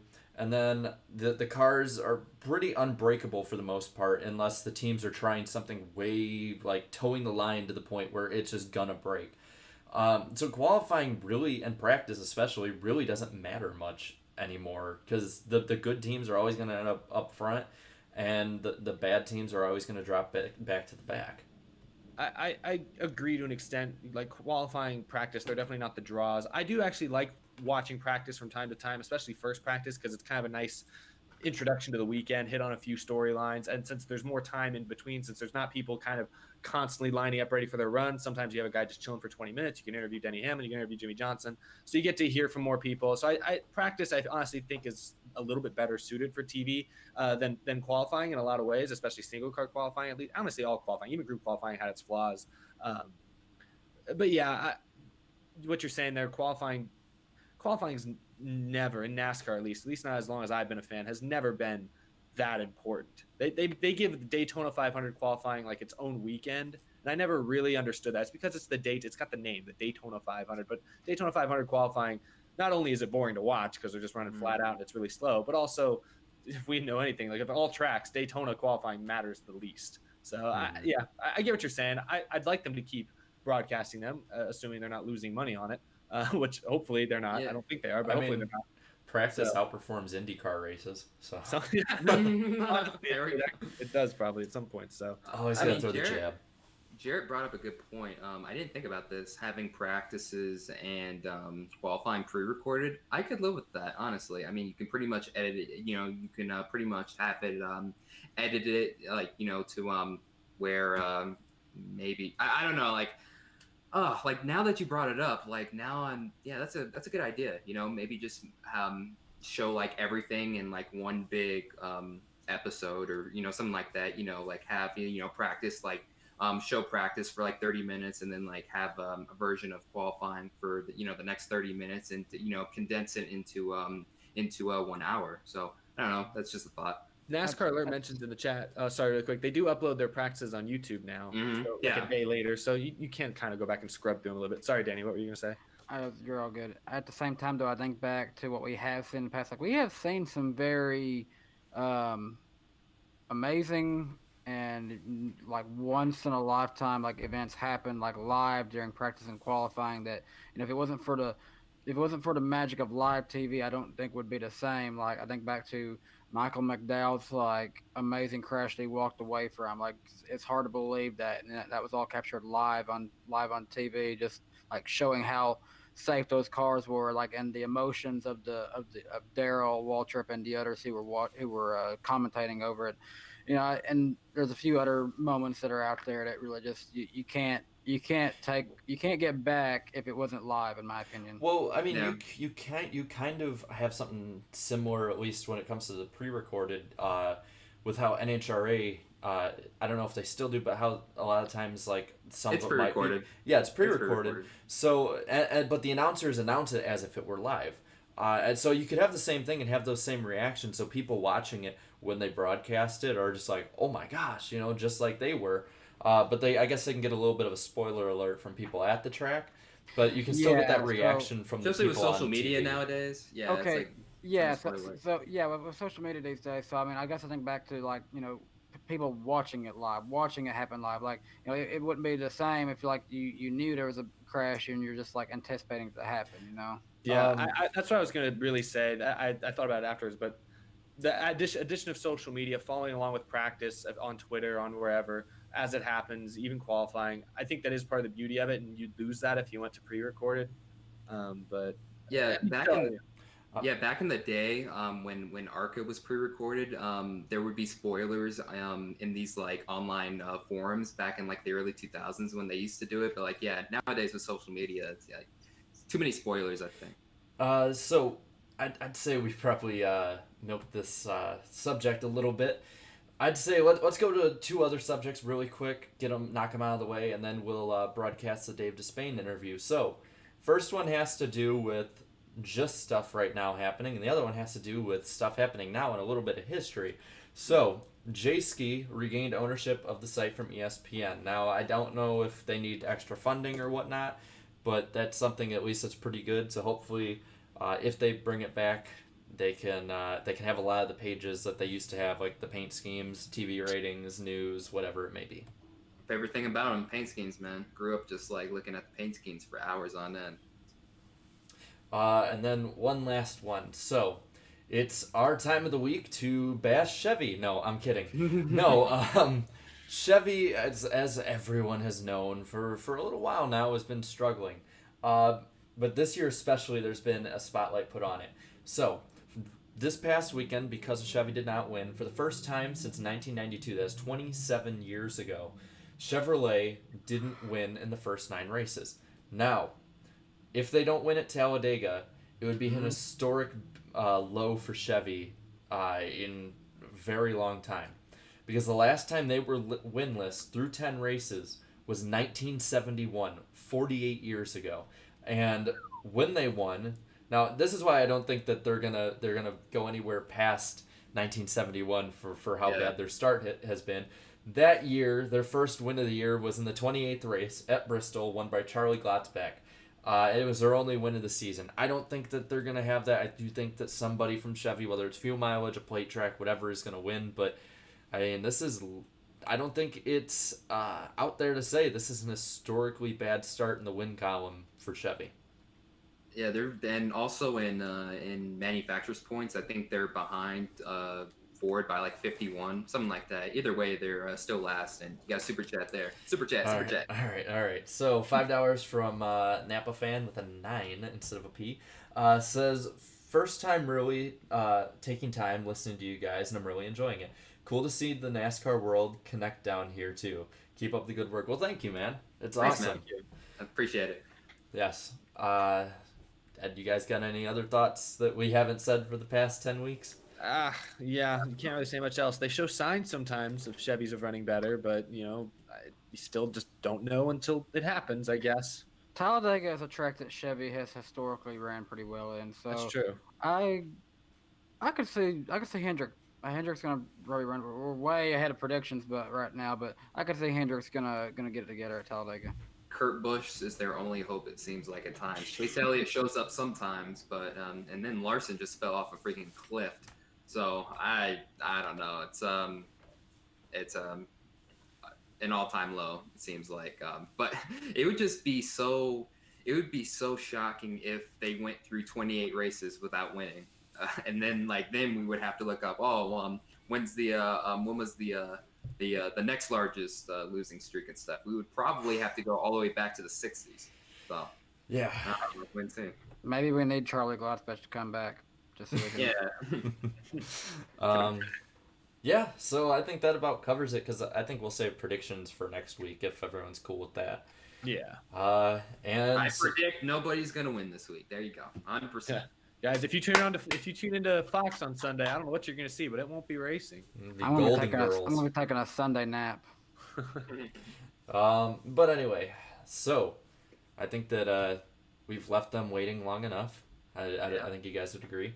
So it's a pre-recorded interview. So please, in the chat, if you leave, ask him this. We can't. It's pre-recorded. This happened weeks ago, but we're gonna make it. We made it happen, and we're really excited to show you guys. That's all I can really say. I don't want to spoil anything. So just give me a second, and we'll get it going. So I'm gonna mute us and let y'all hear Dave. All right, everybody, how's it going? So we have a really special guest today. Without further ado, let's just get right into it. This is Mr. Dave Despain. He is a legend in motorsports broadcasting. And Dave, first I want to ask, how are you doing today? Well, I'm doing well. Just for those who might be aspiring to this occupation, the key to being a legend is just hang around for a really long time. That's really all I managed to accomplish, and I'm very proud of it. All right, so first question going into it. Now you had told me that you had covered Jeff Gordon's transition from open wheel to NASCAR. I wanted to ask, was there a moment where you knew he was the real deal at like any specific moment, or was it just immediately it was like, wow, this kid has talent? I think I realized it the moment I met him, and that needs a little bit of background. I don't remember exactly the year, but it was in the, right at the point where Jeff was making that transition. I started with ESPN and what became the Thunder Show, and had done 4 West Coast races with them, and the whole topic of conversation at all of those races was this Gordon kid who wasn't there. He was back in Indiana. So when the show moved back to its permanent home at Indianapolis Raceway Park, the first guy I wanted to interview, obviously, was Jeff Gordon. And so we went in the motorhome, and I kind of looked him in the eye and thought, this guy's the real deal. You can tell by look. I mean, there's a look that racers have that just sets them apart. And Jeff was like that. And as soon as I started talking to him, I realized the extent to which, even though he was just a kid, the extent to which he'd been prepared for this. He knew how to deal with the media. He understood sponsorship, and he was just a teenager, but he was very focused on all the big picture things that it would take to make him a star, and it wouldn't have mattered where he went. I think he could have made it in Formula One. He certainly could have made it in IndyCar racing. He fell in love with stock car racing at the Buck Baker School, and that was the other big deal in terms of him becoming a NASCAR driver, because prior to that, he hadn't given NASCAR a whole lot of thought, I don't think. All right, very good. Dave, on my YouTube channel, one of my most popular series for my fans is my series 5 NASCAR Drivers You Forgot About, and that leads me into asking you, what's your opinion on some drivers throughout NASCAR's history who may have had a lot of great talent, but maybe some outside factors, maybe such as sponsors, their teams, etc., may have played a factor into how their careers played out? And do you maybe have some that maybe come to mind like that? Well, there's so many that it's hard to measure them because they didn't get the opportunity. Maybe they don't have the numbers that you would normally use to compare drivers. But if the question is, who represents the greatest unfulfilled potential, it would have to be Tim Richmond. The circumstances are sad and unfortunate, but when you think about how young he was when he flamed out, he would be at the top of that list. Had he not contracted AIDS, I suspect he would have rewritten a lot of numbers. He might be the guy that we would be talking about instead of Kyle Busch for first to reach 200 NASCAR wins. He was going to win a lot of races. He did win a lot of races, but nowhere near his potential. So that's a perfect segue into my question. So unfortunately, covering motorsports in the 80s and 90s, you unfortunately had to cover a ton of fatalities in all of motorsports. It was a lot more common back then. So I wanted to ask, just off of the top of your head, who are 3 drivers that would have been all-time greats had they lived on? Oh boy, Rob Moroso, I suppose, looked like he had that kind of potential. That's a tough question.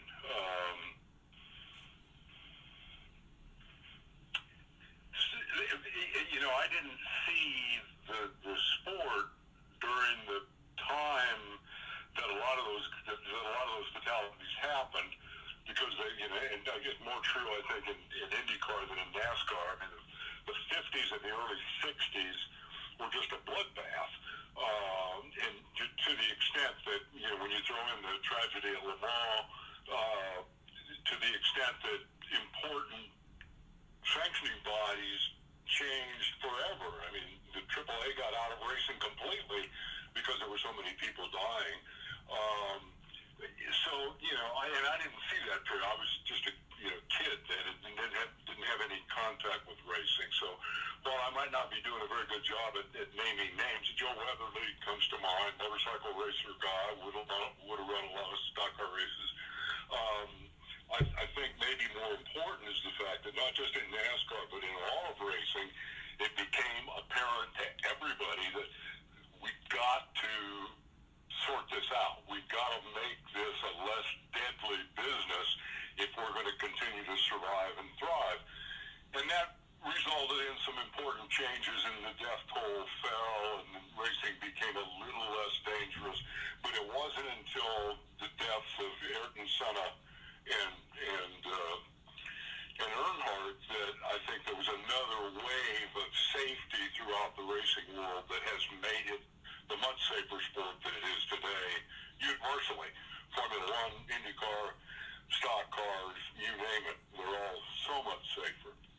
So, going a little bit of a different direction, you would also said you watch drivers like Tony Stewart, Ryan Newman, Casey Kane, and a lot of others start out in USAC before coming to NASCAR.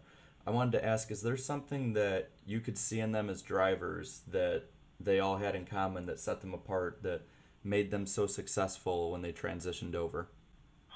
I think a lot of it had to do with personality, and in Casey's case, probably charm. The theory that you learn better car control on dirt, I think is very valid. And I first heard that theory as I come from the motorcycle world. And in motorcycle racing, there was a phenomenon in the 80s where in which a bunch of American dirt track racers went over to Europe and dominated world road racing, pavement racing. And the theory was that they learned on American dirt tracks to spin up the rear wheel and slide the bike around and turn the bike by loosening up the rear and planting the front, and that those were the keys to their international success. And I asked several of them about it, and they all said, well, yeah, that's important, but, and each added their own individual perception of why dirt racing was helpful to them. But I think it's the same is true if you're trying to drive a USAC midget and then take those skills to a NASCAR stock car. You learn an awful lot about car control and traction and how to use the throttle to, everybody thinks racing is just about standing on the gas, but it's actually as much as anything about feathering the throttle and being right at that traction limit and getting the maximum amount of, forward bite out of every RPM. And so in the end, I think that's very, very important. But Tony was a character.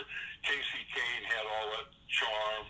Newman, maybe a little more vanilla, but real focused and real smart. And they each had a kind of a personality that set them apart. And that was right at a time that NASCAR was looking for personalities. Plus, NASCAR was where the money was. That's the big thing. It was just and remains to this day, for all the talk about their problems, the big draw. That's where everybody wants to go because of the money they can make. Dave, yesterday was one of probably the more fun days I've had at a race. We're going to Bristol. I actually got to work with a TV production company from the country of Denmark, helping them film a show, introducing them to kind of our world over here of NASCAR. I got to meet some fans of my channel for the first time. It was kind of just a more more fun and relaxed environment for me. It wanted me to lead into this question. For you, over the course of your vast history in the sport, what's been your most fun time at a race? I had a little problem understanding that. The most fun time at a race? Yes. Yeah. Yeah. Boy. I guess the most fun was when I was trying to do it. Never mind my broadcasting career, which came later. I wanted to be a racer. I fell in love with dirt track motorcycle racing instantly. I was terrible at it. I'm a foot too tall and, 75 pounds too heavy. Plus, not very good and not very brave, so I didn't have any of the tools. But it was great fun. I just loved every minute of it. It was the coolest feeling in the world, in my opinion, is to, open the throttle and feel the back end start to come around and manage that slide and try to keep the thing going in the direction that you want. So with that as a platform, and thanks to an incredible amount of good luck, I ended up not being a racer. That was never in the cards, but being able to cover racing, and from the perspective of somebody who loved it and had at least dipped a toe into the water. That said, I think the thing that I enjoyed about broadcasting more than anything else was trying something new, doing new stuff. So, a lot of people marvel, but the first USAC midget race I ever saw was the first one I worked on, the first live telecast that I did of a USAC midget race. It was the first midget race I'd ever seen. I didn't come from that world. So when they assigned me to Thunder, that was all brand new. I think, things all start to run together. I think the first NASCAR stock car race that I saw live would have been the Daytona 500 when I worked at for Motor Racing Network. And that might have been the year of Bumper Day, when Bobby Allison's bumper came off, and there's another story behind that. But I could go on with others, but I think the key, maybe answer to your question is, I like something new. I like taking on a new challenge, a sport that I'd never covered before, drivers I didn't know about, stories I'd not heard before. Get in there, find out what the most interesting thing is, and go out and tell the world about it. So currently NASCAR is moving in a brand new direction with its package and obviously with the various points changes. So I have to ask, what are your thoughts on NASCAR's current direction? Probably as confused as theirs and anybody else's that's trying to figure out how to navigate in the new world of social media, entertainment, the ways we spend our time. My perception is that for at least 15 years now, NASCAR has been trying to figure out what it wants to be and what it needs to be in this changing, call it a media landscape for lack of a better term. I think it was probably a good 10 years ago when I was hosting Wind Tunnel, I got a personal note from Humpy Wheeler, the promoter at Charlotte Motor Speedway, on a Tuesday after the show, thanking me for pointing out that NASCAR television ratings were slipping badly because nobody else would talk about it. NASCAR didn't want to hear about it. They didn't want people reporting that. And Humpy, who's, had a big stake in that, felt it was very important that we talk about it and figure out what's going on and try to fix it. So he sent me that note, which I kept. That was one of my few souvenirs because, that wasn't a popular position at the time. My short take on the history of NASCAR is used to be a southern regional country music sport. NASCAR made a conscious decision to turn it into a national rock and roll sport. And the pivotal moment, in my opinion, to go back and look at it, was Steven Tyler dressed up in a NASCAR jumpsuit, fronting Aerosmith, doing the opening for the ESPN live NASCAR show of the week in whatever year that was. What happened, in my opinion, is that this incredible new audience found the sport and created this wave that produced all these new racetracks and hundreds of thousands of additional seats, and everybody was convinced NASCAR was going to be the next big thing. Unfortunately, two things happened simultaneously. The vast majority of those new fans were short attention span people who thought NASCAR was the greatest thing since sliced bread for about a month, and then went on and found some other new thing that they were excited about.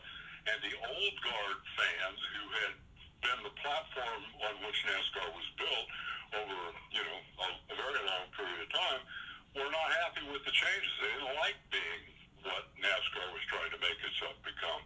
And so a lot of them quit going. And you put those two together and you have however many empty seats there were at Bristol yesterday. I don't know how to fix it.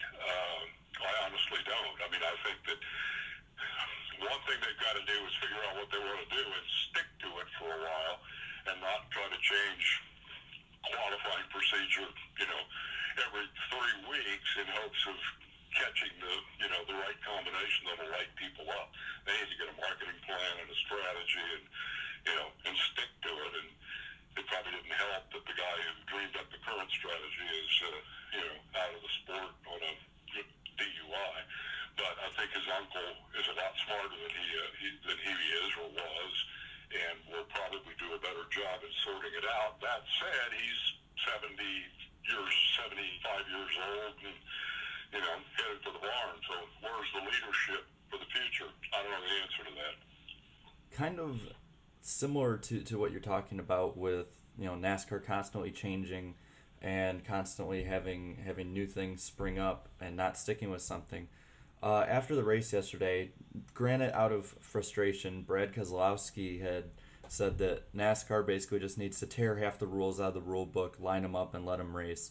What is your take? Should NASCAR keep as many rules as they have in now, or should they start taking them away, or should they even have more of them? I think racing in general has too many rules. Robin Miller, who's not the most popular guy in the NASCAR world, but loves the IndyCar world, says that the rule. Well, I can't remember exactly how it goes, but anyway, the crux of it is that I don't remember. You need to have a 6-foot piece of wire to ground the magneto. I guess that should be the only rule, something to that effect. The problem is, I think the root problem is it's not just a NASCAR problem. It's all across the sport. Everybody wants to be more entertaining. The way you be more entertaining in a lot of people's minds is to have lots of cars close together, battling for the win at the end of the race. And so they try to write rules that make everybody, competitive.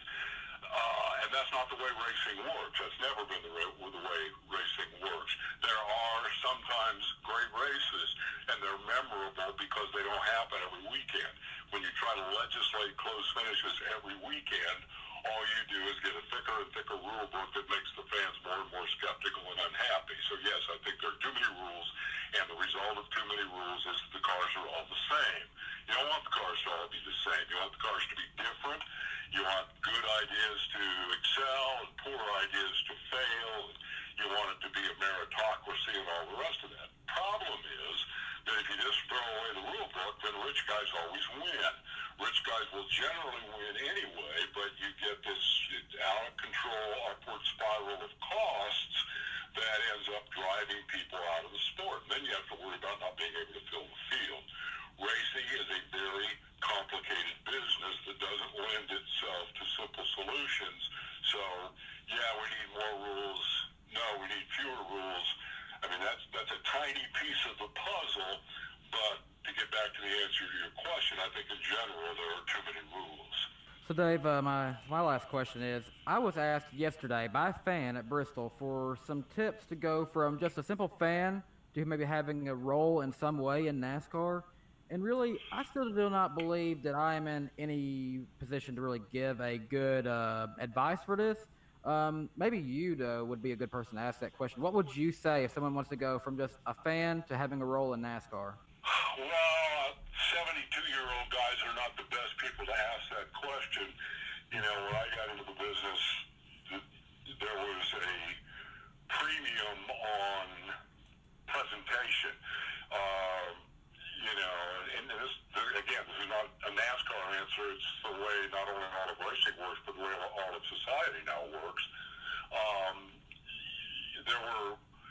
television was this huge influence on all aspects of life, and those who were on television were perceived as experts, well beyond what they probably deserved, he said, speaking personally.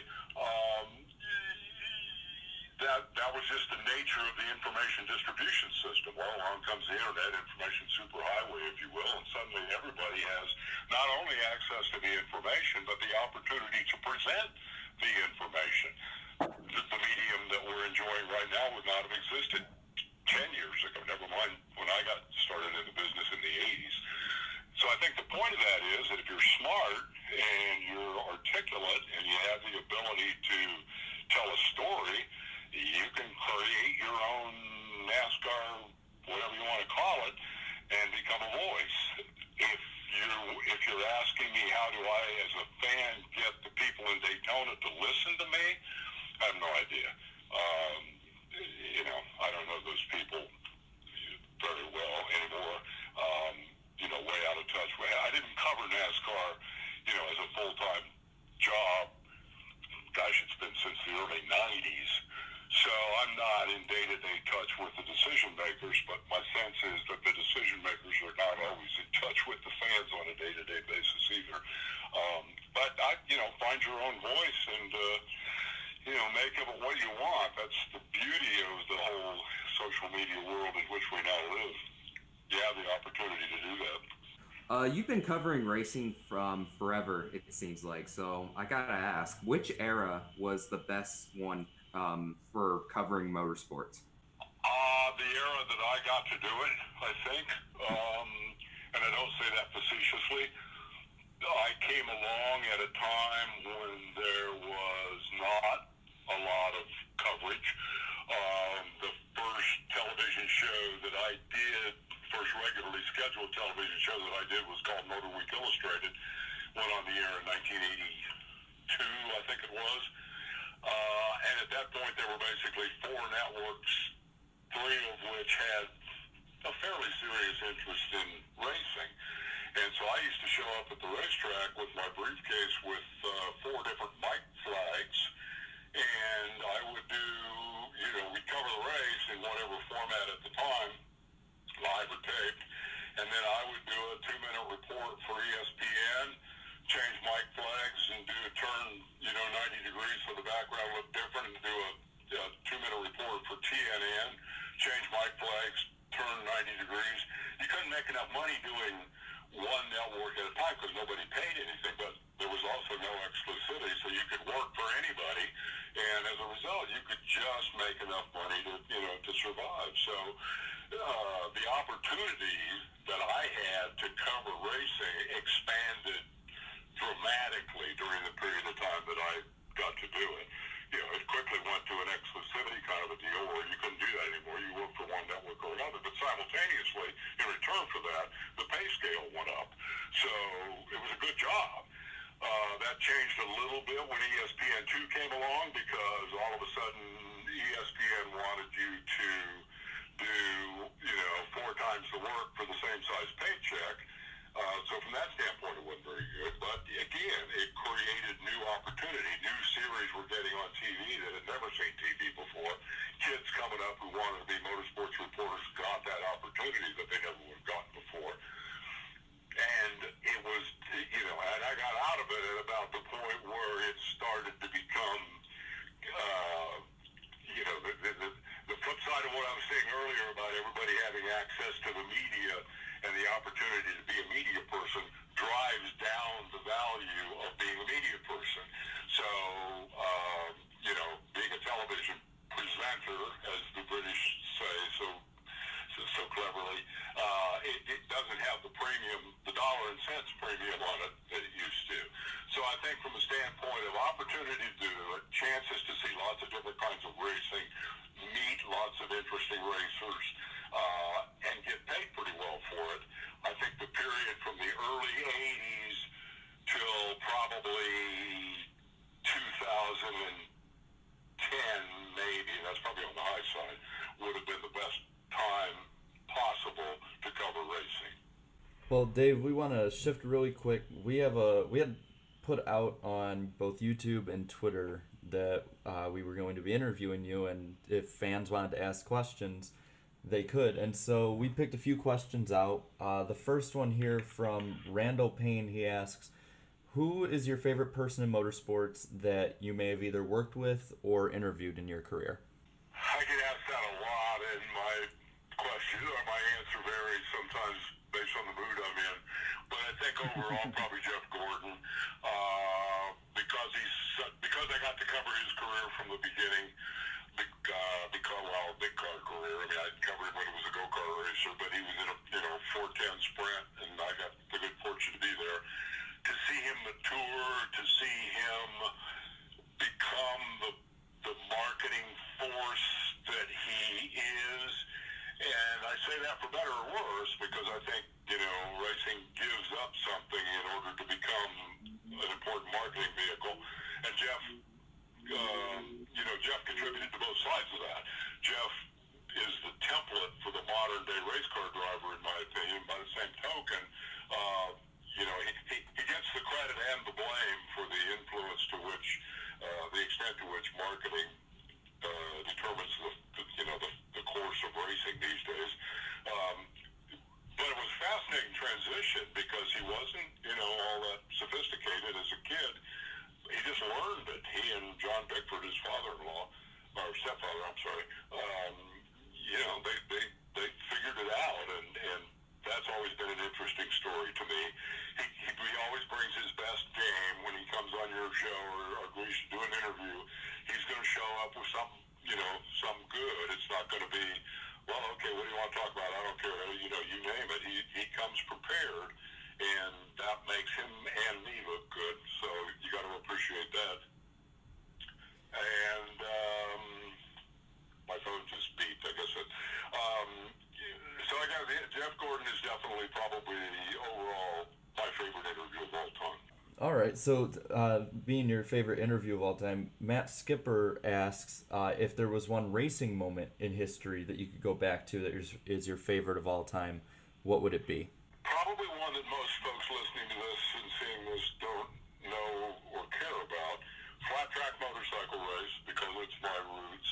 1984, Bubba Schobert at, I think, the season opening race, Texas short tracker, got into a little fisticuff with another Texas short tracker by the name of Terry Poovey.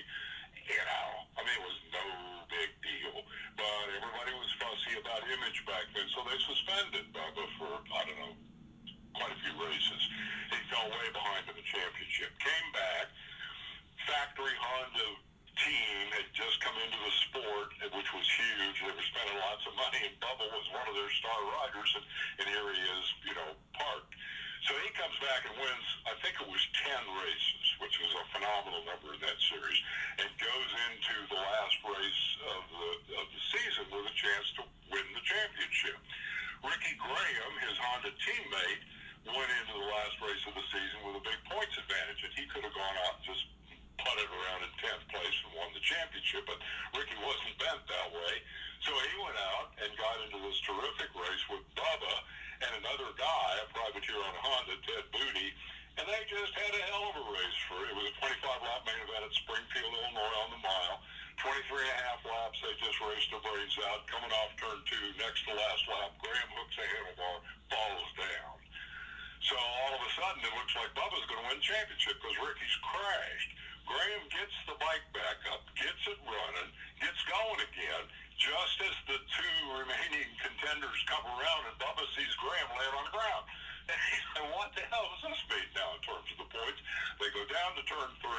Bubba's concentration is broken for a fraction of a second by trying to figure out what the championship thing is. Left the door open on the bottom. Booty went underneath him, took the win. Bubba finishes second. Graham comes putting around with a broken arm and a broken motorcycle, finishes 13th, and wins the championship by 1 point. It was the most exciting thing I've ever seen. Wow. Really quick, our final fan question, it comes from Ultimate 23 Dragon. She asks, if NBC or Fox were to revive Wind Tunnel, would you do it? And if not, who would you suggest host the show instead of you? I didn't get the first part of the question. I got the part, who would I suggest host the show? Are we talking about a contemporary version of Wind Tunnel? Yeah, if NBC or Fox brought it back, if would you do it? And if not, who would you suggest host instead? I would not do it because I'm too old. I can't do live TV anymore. My brain doesn't work quickly enough. I'm hearing impaired, which makes it difficult to do interviews like this on the phone, and also in-person interviews because I just miss too much information. So I'm disqualified on the basis of being too old. Who would I pick? Obviously, there's nobody in the world who could have done that job as well as I did it.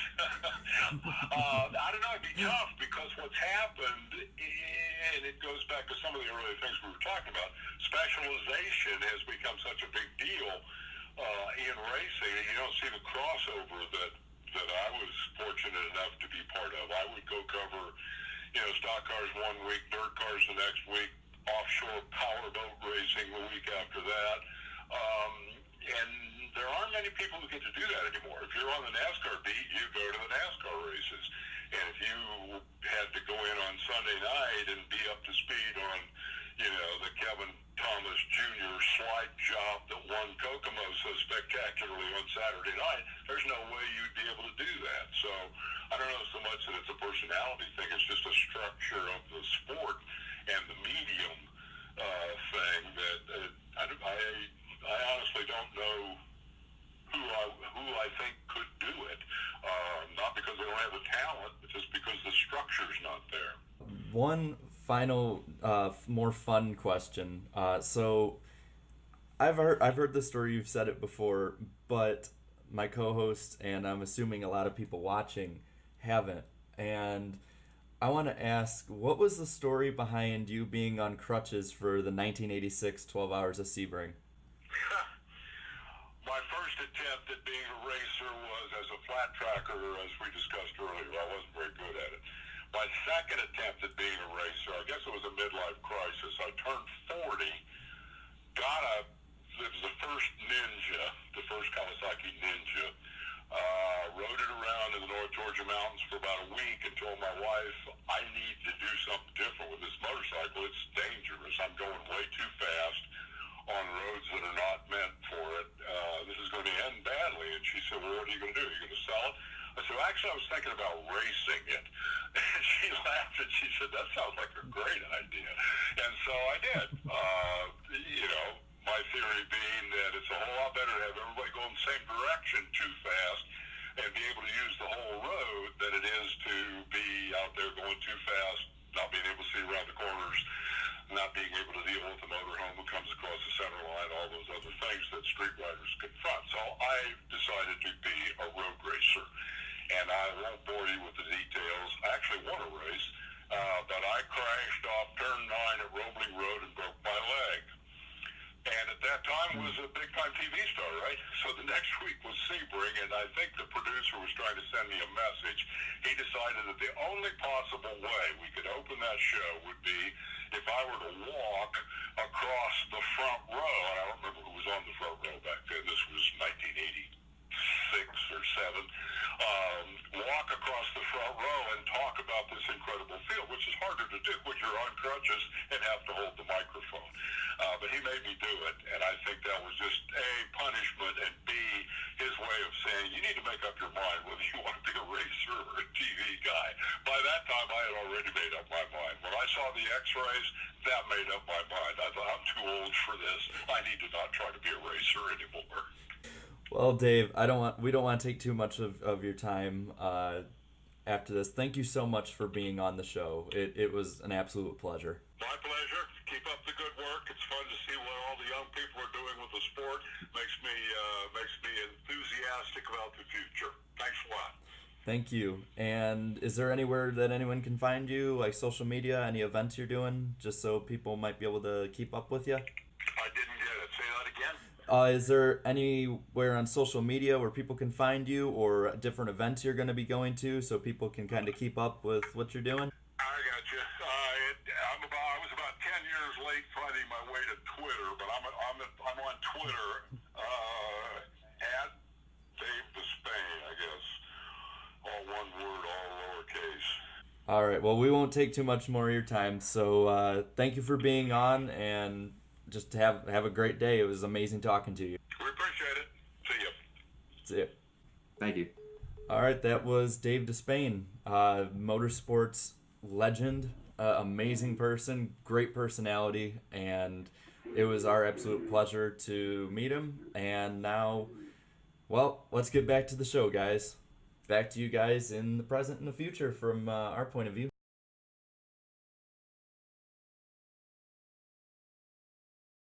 Pretty awesome. Thank you guys so much for watching and supporting with that, and also big huge thanks to Dave Despain. I mean, that's just incredible that he would come on with us. And your guys' responses were also incredible. So we're gonna end the show tonight. I think that's a pretty good place to end. Little promo for next week. So we'll be on Darian's channel next week. And Darian, you wanna tell who our guest is? It's a little bit of a fresher, newer face in the community, but I think people will be excited.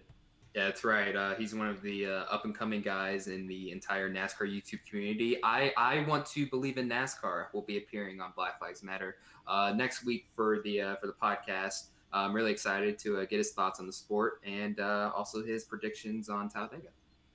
It should be fun. Oh yeah, Absolutely. You guys got anything else just off top, or are we good to go?